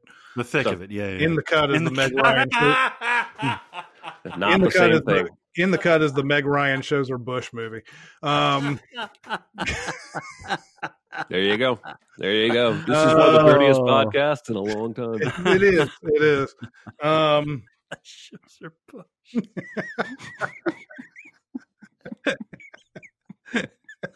Oh, Jesus. But no, In the Loop is hilarious. It's got that trademark Armando Iannucci dialogue in it. Peter Capaldi, that guy is a force of nature in this movie. But there's so many fun little cameos and James Gandolfini shows up in this. He's really funny in it. I love Tom Hollander in this movie. Yeah, he's awesome.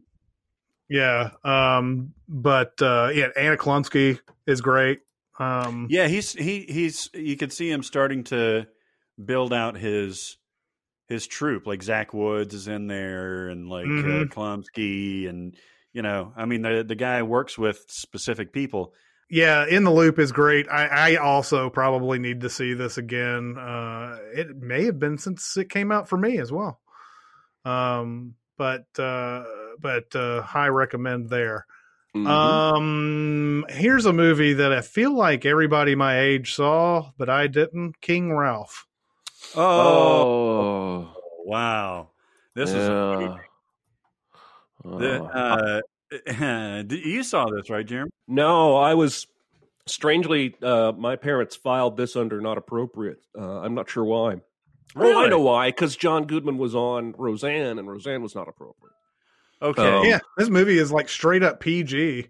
Oh, I'm sure it is, but my family had weird rules. They love me; they're awesome. But I've never seen King Ralph, and I don't feel like I missed much. I feel like under that particular restriction, though, I could stop you from watching any movie at that point. Like, John Goodman's on Roseanne. I'm not going to let you watch King Ralph, and don't get me started. Hey, the Cosby Show. The Cosby Show was the most allowed show in my house, and look where we are now. So. So you've seen King Ralph, Barrett? I've seen King Ralph a ridiculous amount of times. So the entirety of the royal family is posing for a picture, and lightning strikes and kills all of them. And the next in line for succession is American-born John Goodman. John Goodman plays a leading man in this movie. This is how fucked up the 90s were. And it's like he goes, he's like, I think he's like a New York regular dude, and so he goes over and he has to become king of England, and Peter O'Toole is his butler, his advisor, and this is Peter O'Toole being Peter O'Toole. Even though it's a comedic role, he brings a lot of gravitas to this. John Hurt is in this, is like the evil. I'm going to take your jab type of thing. And then, so Ralph goes out one of the first nights and meets a stripper, and he likes her, and he wants to hook up with her, and he wants to marry her and make her the queen, and that's frowned upon, and so that kind of kicks off the whole thing. But I love it. John Goodman is doing the whole fish out of water. I'm American. We should set up a bowling alley in Buckingham Palace and stuff like that. Yeah. I'm not going to really respect the crown and all that stuff. And eventually he turns the tides. He gets everybody kind of, less stuffy. And obviously the monarchy has never been the same since. That's true. It was fun. I watched a bunch and I love it. All right. Then we have the King's Speech. Fuck shit, bitch. Okay. I know that we're not we don't hold this movie in high regard, but is this movie good? I think so. Yeah, I think so. And I like Colin Firth in it a lot. He's really good in it for sure. Mm-hmm. And it's Bellatrix is his wife, right? Who? Bellatrix. Helena Bonham Carter. I thought you said Bill Belichick, and I was like, well, that's not how he's in the movie, but he doesn't play the wife. Oh, okay. I was like, I don't think they were that progressive back in the day. But yeah, I mean, I think I hold a lot of scorn towards this movie because you have a movie like Inception, which is way better in 2010. And it rode this wave, like it came out and it became this thing like, the King's Speech is so good. Look at Colin Firth. And they even I think, was this Weinstein Company, the Miramax that did this or whatever? I think it was like they wanted to come out with a PG version. It was Weinstein. Yeah. They wanted to come out with a PG version because there's just that one string of fucks that happened in the montage, I think. So they wanted to make it where it was a PG version so everybody could see it. It had all this hype. It just rode the wave to the Oscar, and it just doesn't feel deserving to me. But if we were to take it, if this movie did not get showered with Oscar nominations, I wonder what we would think of this movie now. Would we say, hey, that's pretty good? No, wasn't much talked about this movie when it came out. It's really good. Probably so. Yeah, it's a nice slice of life type of thing, and a guy getting over a major hurdle. We were talking about Fish Called Wanda, where they were making fun of Michael Palin's stutter. Mm-hmm. And you can think of not only a guy that with all this pressure on him, but also like the will and the help of Jeffrey Rush, who's really good in this, to finally get over this and make this very, very important speech. Tremendous speech. Yeah.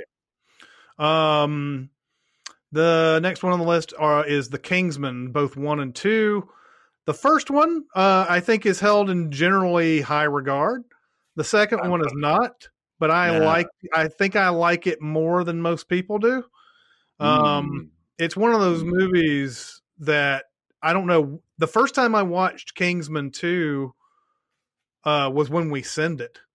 And usually, if that's the case, I'm too deep into how bad the movie is to really appreciate it. But something about this one, I don't know what it was. It was because it was. I don't know what it is. I'm probably wrong. But it was the butt sex. Yeah. That's the first one. First one has some butt sex. Well, yeah, just at the very end. But they really hammer it. She says, "Hey, if you do this for me, I'll let you Tinkerbell me." Yeah, that's exactly. Right. She does say that. It's hard to tell because she's speaking Swedish, but that's what she says. Oh shit! Jeremy, did you ever see the second one? Nope, and I may someday. I'm not avoiding it, but I haven't heard great things. I love Julianne Moore in Kingsman 2. But there are a lot of things that are very tiresome about it, and I completely understand. But there was something about it when it was on cable during its little run, like it would be on, and I would just allow it to stay on, and I'm like, there's some things in here I kind of like that keep coming up. I'm like, okay, it's this scene. I'm all right. I'll watch this scene. This is a good scene. And then there'd be a bunch of bullshit. And the Elton John cameo is total bullshit. It's awful. Hey, is Bruce Greenwood the president in this? Yes. Yeah. Yes, Jesus. Bruce Greenwood is the president. He's an asshole president. He's like Julianne Moore is has this way, like the drugs that she's providing are making people sick, and she has the antidote, and she tells the world's leaders, you need to pay me X amount of dollars and I'll give you the antidote. And Bruce Greenwood's like, we won't respond to terrorists and everything, and people will be happy that these people died because they're a bunch of low-life drug users. Even though they're weed smokers. They're not like even heroin or real drugs. It's like they're smoking weed. Yeah. And by the end of it, it's like they like handcuff him at the White House. I'm like, none of this bullshit would fucking happen. I'm sorry. Yeah, I mean, what do we think of at least the first one? First one, solid, good. I love it. It's underwhelming. It's really fun, stylized action, and I can dig it. I don't think it needed any sequels. I think it didn't need a prequel. And personally, selfishly, I would like to see Matthew Vaughn move on and do something that's Kingsman. He may not be directing that prequel. I don't know for sure. My guess is that he is. But he's got so much talent. I want to see him do something outside this universe because honestly, after the first movie, it doesn't really interest me very much. He did do this prequel. Yeah. I really like Mark Strong in that first one. Taron Egerton. I mean, he's really good in there. Charming. Colin Firth is awesome. So yeah, the first one. And even though I don't know how high we were on Samuel L. Jackson's little lispy performance that he did, but I thought that was fun. I thought it was great. I loved the hyper violent. I'm not a huge violence guy, but I feel like there's very few movies like Pineapple Express or like even Tropic Thunder that go that over the top with the violence. And make it to where or John Wick is like that to make it comedic. Like, they've got the classical music playing when all the heads are exploding at the end of the movie and everything. And of course the church scene, which is, it still makes me feel weird that I'm so like happy about that. But then you go back and you listen to all the stuff that they were saying and it's just man, that's satisfying as hell. So yeah, I think in that case, the hyper violence makes it just that much better. If they had pulled their punches, I don't think it would have gotten nearly as good. Introduced most of us to Sofia Boutella, and I love Sofia Boutella. She's become a great action star at this point, and totally along the lines of what they were trying to do with that. She's got the blades for feet and everything, and I really, really think that's just kind of a fun detail that they throw in there. Okay, here's a movie I remember coming out. I've seen parts of it. But this was supposed to be a big summer tentpole launching Heath Ledger into the stratosphere, A Knight's Tale. Did you just say you've never seen this? I've seen parts of it. Okay, well, this movie is popular. This movie has fans, man. And it's, how do I want to say this? Not very good. Yeah. I agree. I hate this movie. There are some bad accents. There's somebody famous did this. It was Brian Helgeland who did LA Confidential. He wrote LA Confidential was his thing. I'm trying to remember, did The Order come out before this? Oh, it may have. It's another Shannon Sossaman. The Order came out after this. Okay, so like after they did A Knight's Tale, Helgeland got together with Ledger, Shannon Sossaman, and all those people, and Mark Addy, and did that movie as well because they enjoyed being together so much. There's some anachronistic stuff in here. Oh yeah, that I think is why the people who love it.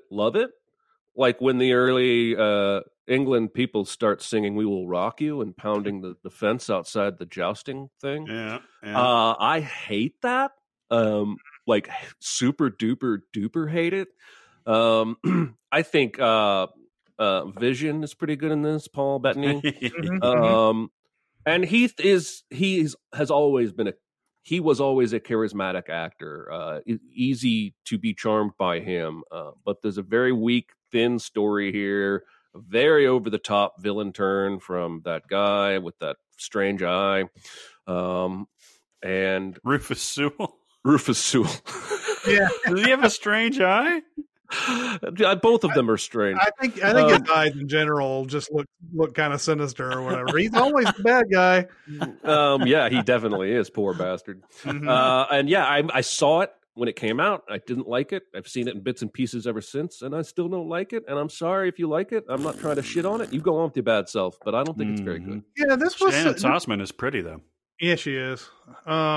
This was supposed to be this was being touted as one of the big movies of 2001, and Mummy Returns came out the week before this, and then this was the only movie that came out on May 11th wide, and then right after that, a movie called Shrek came out, and just don't know if I don't think it mattered, but it wasn't going to get much of an audience once Shrek hit and everything. So it just felt like this was being touted as this big summer movie, and it just tanked.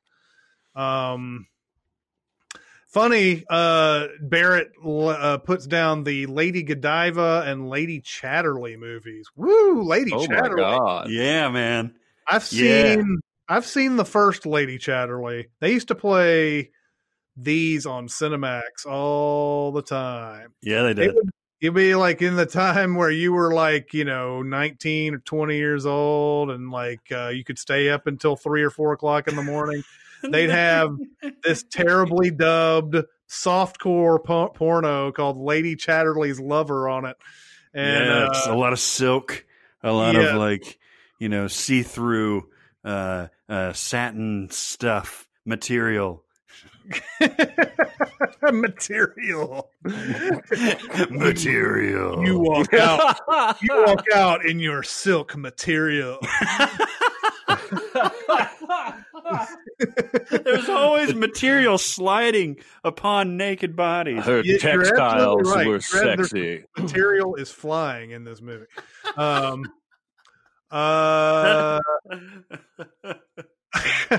Yes, Last Christmas, as Jeremy famously coined, Khaleesi Deceasy. It's great. It's so beautiful. I just had to put that on there, but I haven't seen this. I kind of still want to. It still looked like an interesting premise. It's Paul Feig. And by the way, did you realize, I saw this this morning, Paul Feig is coming out like guns blazing about the political climate in which the Ghostbusters remake came out, and that being responsible for why it was so derided. And then there were all these links to the other articles about like, oh, it's totally because we're women that the movie was so panned. And I'm like, man, really? Like this guy knows what he's doing. He's had a whole lot of success with good movies that are written well. Like, is he really justifying the fact that he literally ties it to the people hated Hillary, and that's what made it in 2016 so toxic to make a movie about women as a remake for Ghostbusters? Yeah, I mean, I completely disagree with this. It's a movie that I wanted to be great. I very much was rooting for it to be great, and it just didn't appeal to me at all. It's just it takes away a lot of that Ghostbusters magic, I feel like, and I don't know what I can't remember exactly when we did the Sins video for this. I seem to have pinpointed what I felt like they did wrong in this movie, but I don't remember why I responded so negatively to this movie myself. But it's just not funny is what it comes down to, right? I mean, it's just not funny. It's not entertaining. There's a couple of scenes in it that are fine. The cameos are stupid. So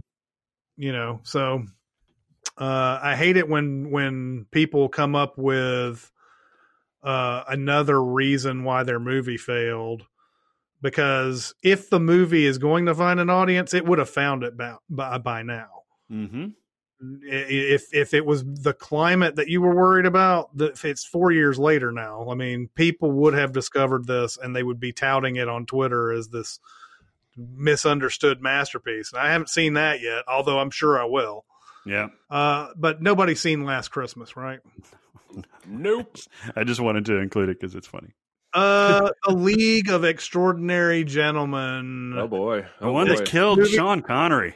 Sean Connery has not worked since. He has not made a movie since 2003. Wow. That's his welcome to Mooseport. Yeah, it is. It is. What if they made a movie together? Sean Connery and Gene Hackman both come back in the same film. That would be so awesome. And it's like a two popes kind of thing where they just get to talk the whole time. Oh man, that would be so great. I'm down with that. I did see League of Extraordinary Gentlemen, but I do believe this was a movie that possibly on a midnight at Hollywood 27, I may have fallen asleep in. And I know that I have said that a few times. It only happened like probably 5 or 6 times during the time that I've watched movies that I fell asleep. It was so late that I fell asleep. But yeah, this was one of them. I don't remember anything about this. It's so boring. This is about like heroes from literature from all over. Like Connery plays Alan Quatermain. There's Dorian Gray. There's Dr. Jekyll and Mr. Hyde. There's Moriarty from Sherlock Holmes. There's Ishmael. It's Tom Sawyer. Like there's all these literary things together, and I think it was a graphic novel that was super well received. Alan Moore. Yeah, that's right. Yeah. And they completely screwed this up. This was a terrible movie. Terrible. Yeah. This is maybe even worse than the 1998 Avengers. I swear to God. Could be. Ooh. I wonder too if it wasn't just this movie that pushed Sean Connery out into retirement. But the fact is, he had skipped on a few movies that could have really made him into a second career too. He was supposed to be Gandalf. Yeah. Wow. And Scottish Gandalf. Yeah, that would have been weird. It would be like, "Fly, you fucking fools!" Yeah. But there were. He had. Sorry. He had great Scottish brogue. But he had missed out on Gandalf, and he had missed out on, I think, a few other big movies in the 90s too. And then by the end of it, he's in 2003 doing this LXG movie, and he's probably like, well, fuck it. I don't know how to choose the right thing anymore, and fuck it. I'm just done. Yeah. Mm-hmm. Yeah, I saw his place, by the way, in the south of France. He's doing all right. Yeah. Oh yeah. This guy's got, what do you call it? He's got royalties on things that he's doing. Oh yeah. The next one on this list is The Libertine. I think I've seen this. This movie is ugly, but it's very, very captivating. I really, really like it. Yeah, I did see this movie, and I remember not liking it. But I have not. It's been since it came out since I've seen it. So Barrett, you seem to like it. Go ahead. Remember Quills? Matter of fact, Quills may actually be. When you had this note next to The Libertine that said Johnny Depp gets syphilis, I was like, isn't that Quills? Yeah, that's the Marquis de Sade. So that was France. Yeah, that was Geoffrey Rush. This is Johnny Depp playing the second Earl of Rochester, and you think Marquis de Sade was debauched. This dude goes for it. Like he's fucking everybody. He's doing all kinds of drugs. He's doing drugs while he's fucking, and he's fucking while he's doing drugs. Mm-hmm. And like he's drunk all the time. And he plays it off like he's having the most fun ever. He's like, you know what? Screw it. I'm just gonna live it's the libertine life, right? And I found it very fascinating. John Malkovich plays the king. Samantha Morton actually plays his woman friend that he ends up preferring. He ends up getting like syphilis, and it ends up being gross, but also unapologetic about how he's lived his life. He's just like, fuck it. I am who I am, like Popeye, except with syphilis. Mm-hmm. Instead of an anchor, he has a needle on his attachment. And I thought it was really, really fun. Yeah, I like debauchery, and I like seeing people. Yeah, fun. I like debauchery. That should be on a T-shirt. It's a talk about a movie nobody talks about at all, and it may be Johnny Depp's last good performance. I mean, this is 2004. He's great in Black Mass. The movie's terrible, though. Oh, I never saw that. Is he good? Yeah, he's great in Black Mass. He's just the movie. Oh, is he? Okay. Yeah. The Libertine is a movie I have seen, but it was out of my head as soon as I watched it. The next movie on here is Locke. We've discussed many times. Jeremy brought it into the fray here, and I have now officially seen this movie probably 6 times. It's beautiful. It's beautiful. It is. Love it. For those of you who don't know, it's Tom Hardy, who's like what do you say his official job is? He's a concrete pourer of buildings. He's like some kind of supervisor of the concrete pouring company. Yeah, because he has a boss, but he's the boss of the crew, right? He's the foreman, the site manager. Yeah. Mm-hmm. And on the night before the biggest pour this company has ever had, a woman he slept with once has called him and said she's about to give birth, and he's decided that he's going to drop everything, including potentially his family, to see the birth of this child and just own up to the mistake that he made. I'm telling you, bad decision. Bad decision. Bear's like, I'd have kept that shit secret. No fucking way. Well, I mean, you could come clean, but you could find a way to do it at a more opportune time. I understand why he does it. There's plenty of reasons within the movie where he justifies doing it. His own father, his own upbringing and everything. Just saying, you take your cock out one time, and then you apologize for it. You could probably get through it. He's not getting through it the way that he's doing it right now. Well, he certainly came clean because the woman got pregnant. The idea is, hey-oh. I just might as well add on. Off clean. Might as well add on to this filthy episode. We're the libertines of this yes. But is this movie compelling though if he doesn't do that? Of course not. No. It's a perfect movie. I just think it's a wrong real world decision. Mm-hmm. Yeah. I think he's just trying to not be his dad, man. Even though in the process he's going to be his dad to his existing kid. That's the thing about this movie that sort of drives him in that direction, right? Is it's the whole I'm not going to be my dad, and he keeps arguing with a phantom in his car, essentially saying, I refuse to be you, and so I'm willing to risk it all and come clean and tell everybody what's going on, and even though it's outrageous. The timing that he takes, I think it's perfect. I think it's perfect for the movie. Again, I don't know if I would do it that way. I don't know if I would be able to do it that way, but he is so principled, and I do love that. That's what justifies this whole movie is that his character is so principled and so rigid that this is the only way to do it. There is no maybe I'll wait until I have some sausages and watch a football game and go to the hospital the next day after the pour. This is the only way it can happen. Yeah. Yep. Yeah. Locke again. If for those of you who don't know, we highly recommend that movie. London Has Fallen. Don't recommend that one. Remember, Olympus Has Fallen was like a halfway decent Die Hard ripoff. Like it was. It was decently fun. This movie may be one of the silliest fucking premises ever.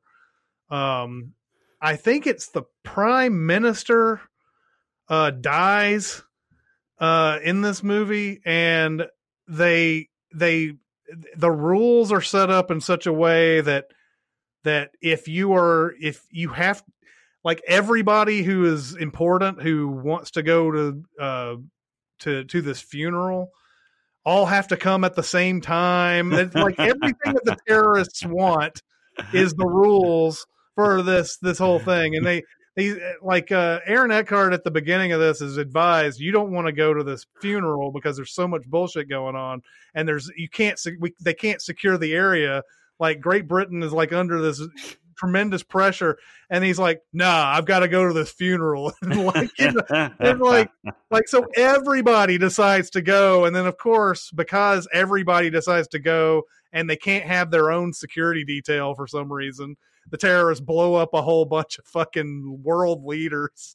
And it's the dumbest. I mean, it's really dumb. Like I don't think it gets justified by the action that happens later either. If the action was really fun, I could have dug it, but it's not a good movie. No, it's not. Does Eckhart die in this one? He survives at the end, right? Or does he get succeeded by Morgan Freeman? I think Morgan Freeman is playing fill-in again.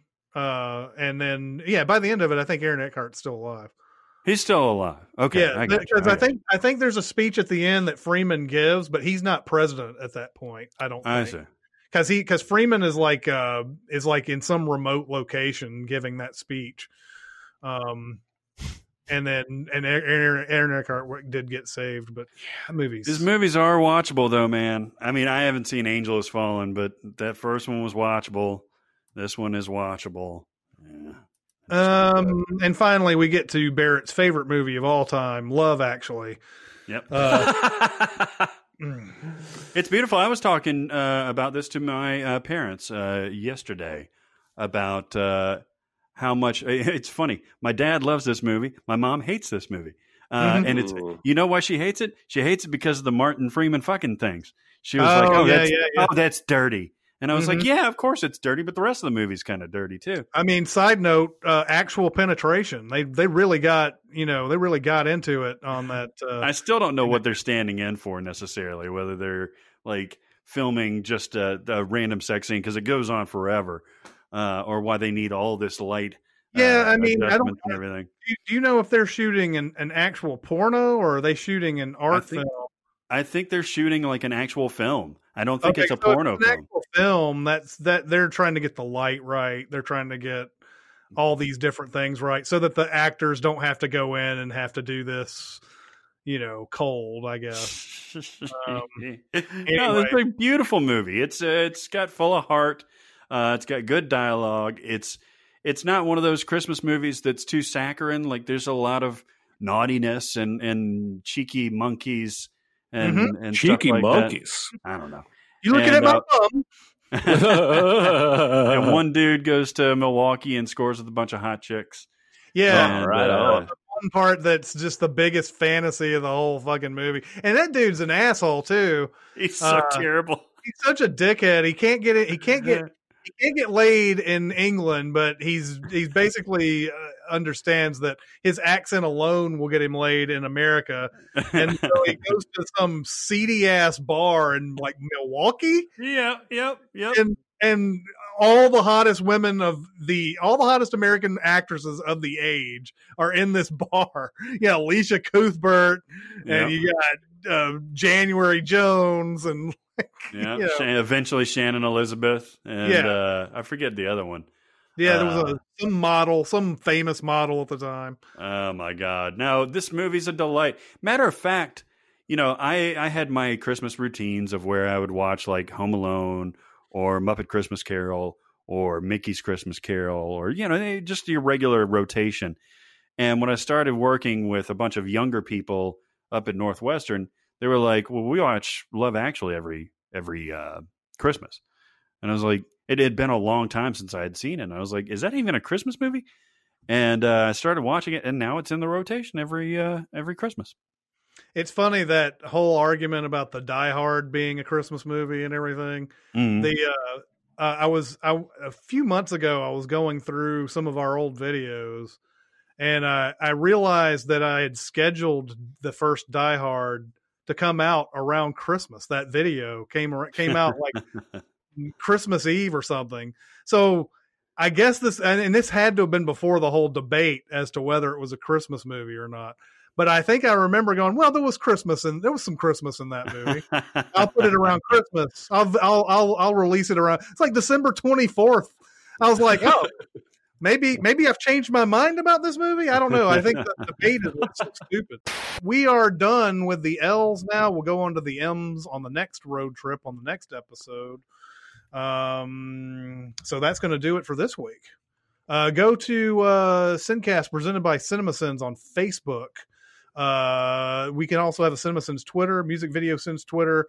We're on SoundCloud. We're on Discord. If you want to get on Discord, get on our Reddit page. Find a link on the right side of the page there, or you can go to Facebook and private message me, and I can give you a link there. We have some stuff, right? Some other stuff that we need to announce. Yeah, we're gonna have all new merch. Merch. You know, I don't know why people call it merch. It's merchandise. It's stuff. It's branded content. It's shirts. It's mugs. It's stuff. It's posters. We got all new stuff coming out. That's super awesome. We got a shirt that I'm pretty sure a lot of you podcast fans are going to snatch up pretty damn quick. But there are some SinCast shirts. There's some new. Everything is new right now. And then, well, actually, wait, the main logo shirt's going to remain. Yeah. But then we've got some shirts coming that are new with we got a retro shirt. We got a TV Sin shirt. We got some kick-ass posters. And you guys go check it out. And there's some discounts while we're launching this baby. And pick it up. Yeah, go to any of our videos, and it'll be right below the actual video itself. It's Teespring and our Cinemasins. The shirt, is it okay? We can talk about the shirt, right? The shirt. Yeah, I think I should have just said what it was. Go ahead. Yeah, it's a frog, and it has SinCast around his cloacal area. Cloacal. and there's a little description that says has a cloaca next to it. It's a frog just minding his own business, walking down the street. Just on both back feet. It's just saying a man with about his cloacular region just flapping all over the place. That's right. It's flapping. But imagine that's what it's like. Yeah, exactly. It works. But yeah, that'll do it for this week. It's Chris Atkins and Jeremy Scott and Barrett Scher. We'll see you next time. Thanks for listening. Comment on our episodes on our SoundCloud page. Check us out on YouTube, Twitter, Facebook, and Reddit. And be sure to visit cinemasins.com.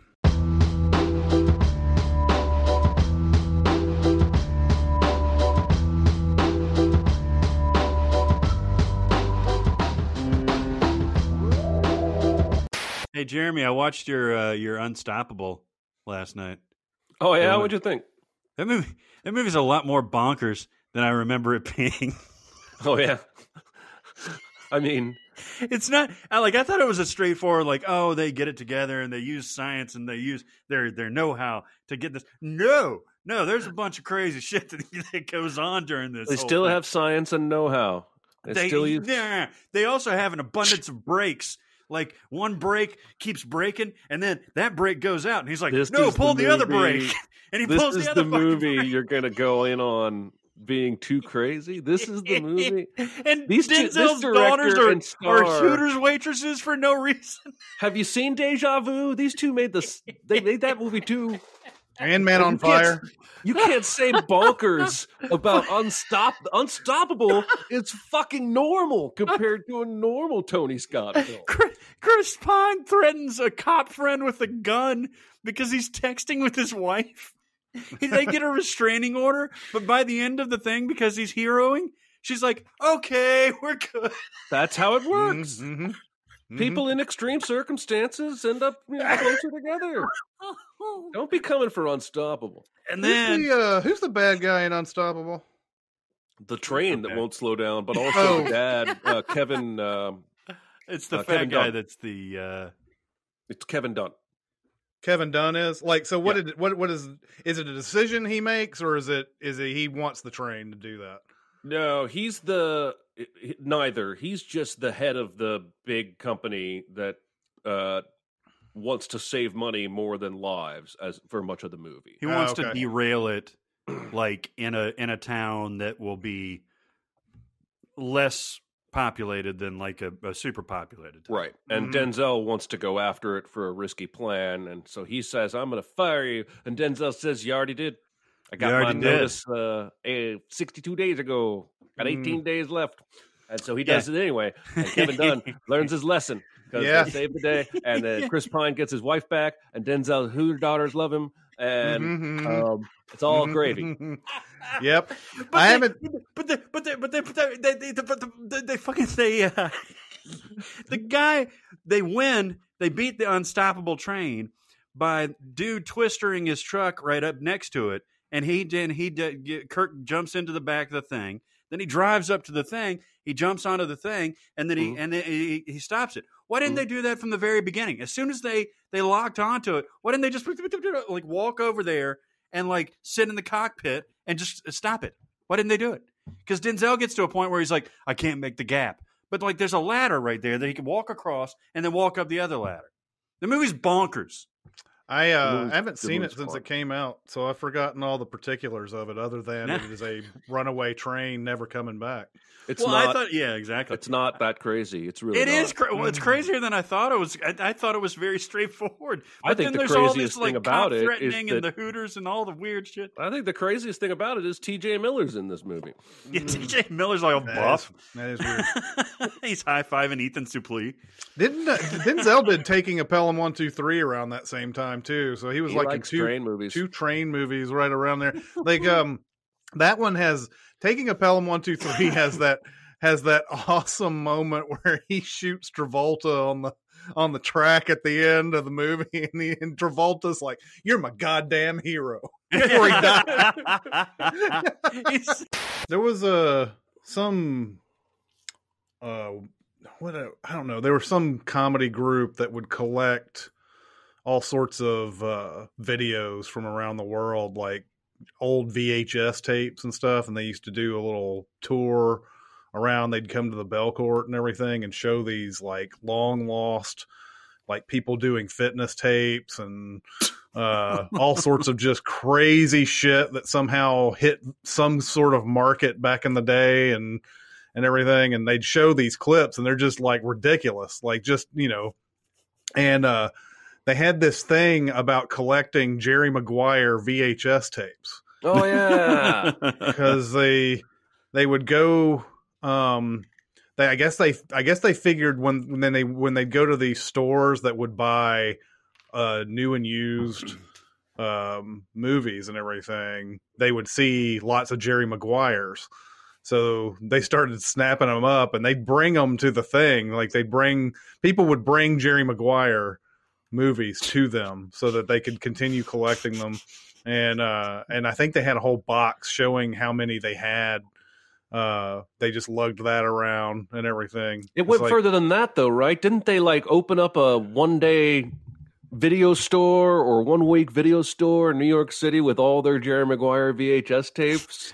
I'm sure they did. I'm sure they did. But it was like an art exhibit. Hey, I am excited to talk to you. Well, I guess both of you. I finally watched One Cut of the Dead. Oh, nice. That movie ruled my dick, man. I loved it. I love that movie so much. It's got everything in there.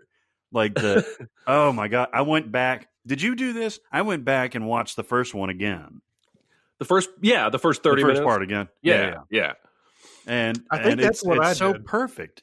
And then you see at the very end, you've got the actual production filming the actual movie. And you're like, oh my God, this is so great. It's funny because the first time through, I think you might love it more than me. The first time through, you're like, you see the little pauses, you see the mistakes, but you write it off as a low budget production. You don't take it to the third level the way the movie does. I don't really want to spoil anything because it's such a fun reveal. Well, there's just longer takes where you're just like, man, that's kind of going on a little bit long, and there's a reason for it. And all those reasons are freaking hilarious, man. Man, Japan is killing it with these type of movies, these meta movies and everything. because I was looking at that movie library thing, and they had a movie called Anti-Porno on there. Yeah, I was looking at the description for that. It seemed really interesting. And it's got that same, I mean, it's not One Cut of the Dead, but it's got that same kind of meta-ness to it and everything. Did you watch it? Yeah. Yeah, because the description even says that it's part of a production, but it doesn't tell you that until later on. Right? Yeah, it starts off with this girl waking up and she goes to the bathroom, does all these things, and then she has an assistant comes in. She treats the assistant really bad, and then at some point there's this like horrific. Well, I don't know if it's horrific, but I mean, I guess any rape is horrific, but it's a rape scene, and then you hear a cut after the main chick goes and vomits after she sees this, and then the tables turn. Like the person who was playing the assistant in this so-called movie is the one who's mean to the main actress in the thing, and so it starts flipping over, and you start hearing the same sort of dialogue over and over and over again, and they're making some sort of statement about how, you know, the sex industry is, really exploitative and everything. And, girls who are like, as young as 18 are willing to call themselves whores just to make it big. And, it's just an interesting movie. I wouldn't say that I completely understood every aspect of it, but it was one of those movies that just kept going, and you're just like, man, this is another crazy scene. This is another crazy scene, but it just kind of, kind of goes like there's that. Some weird shit going over there in Japan, man. Like, watching Tony Bourdain went to Japan and went to Tokyo, like probably 10 times over the course of his 2 or 3 shows. And like, he would always get into some sort of thing. One episode was totally all about the porn and like the tentacle porn and all the weird shit like that. And then I hear from my buddy Masa about the pink districts and stuff like that. And like, there's some business happening over there in Japan. Like you go to the manga store, even at the, there was a Japanese grocery store in Chicago that I would go to, with Masa and Nori and stuff like that. And they would have a manga section, and they would have an adult manga section, and you can get lost in that stuff. Yeah, baby. But of course, Nori was just like, "Hey, Barrett, come here." he's like, "Open it," and I was like, "Holy shit, we're in the middle of a grocery store." Yeah. But the guy who did Anti-Porno did that movie I was trying to describe, and I finally came up with the title, and then now I've lost it. Why Don't You Play in Hell, I think is what it's called. Oh, yeah. He did it was that. on quite a bit ago, right? Yeah, it was 2013 when it came out. Why Don't You Play in Hell was the one where the guy is shooting the movie, and the actual Yakuza come in, and he actually starts shooting movie with the Yakuza, and, like real battle scenes and everything. So yeah, that guy's got like a twisted mind. But there's a lot of these type of movies coming out of out of Japan, and it's kind of fun. Yeah, it is. I agree. One Cut of the Dead is awesome. I'm so glad you enjoyed it. Now maybe I can get it back one day. Yeah, I might just mail it to you. But no, I remember liking it. I just wasn't in love with it, and I don't remember why. I can't remember why now. Because I'm pretty sure I overhyped it. Because as you described it, I'm like, yeah, man, totally. But I remember watching it going, yeah, it was all right. That was good.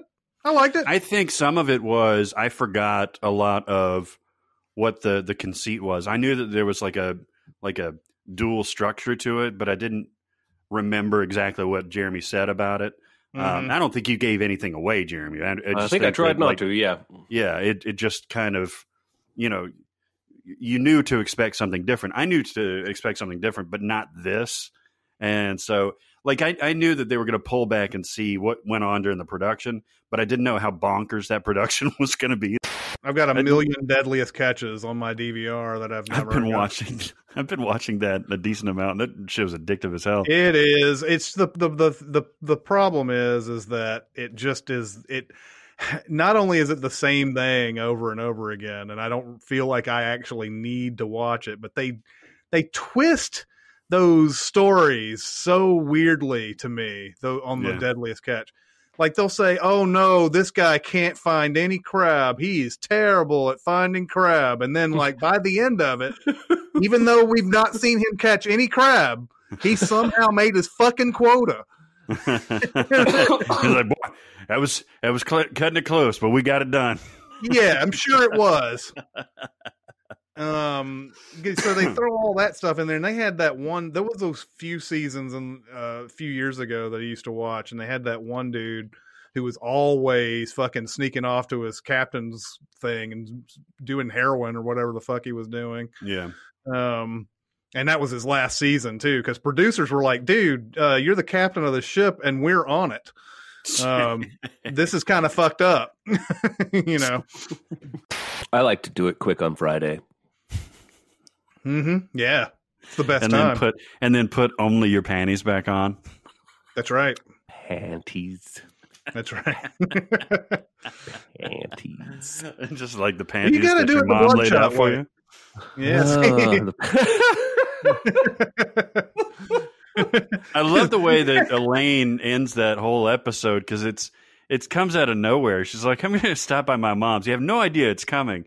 She's like, she got me some new panties, and she's got them all laid out for me. Yeah, well, she's feigned that she's even heard the story the whole time. They're trying to figure out if Elaine's heard it, and she says she hasn't, and then by the end of it, that's when she does that thing.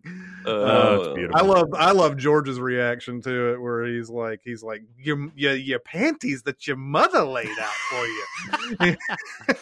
he's like it's. He's like, that's abnormal, but not like terrible. That's exactly the point, right? It's not like it's not awful. It's just weird. Yeah.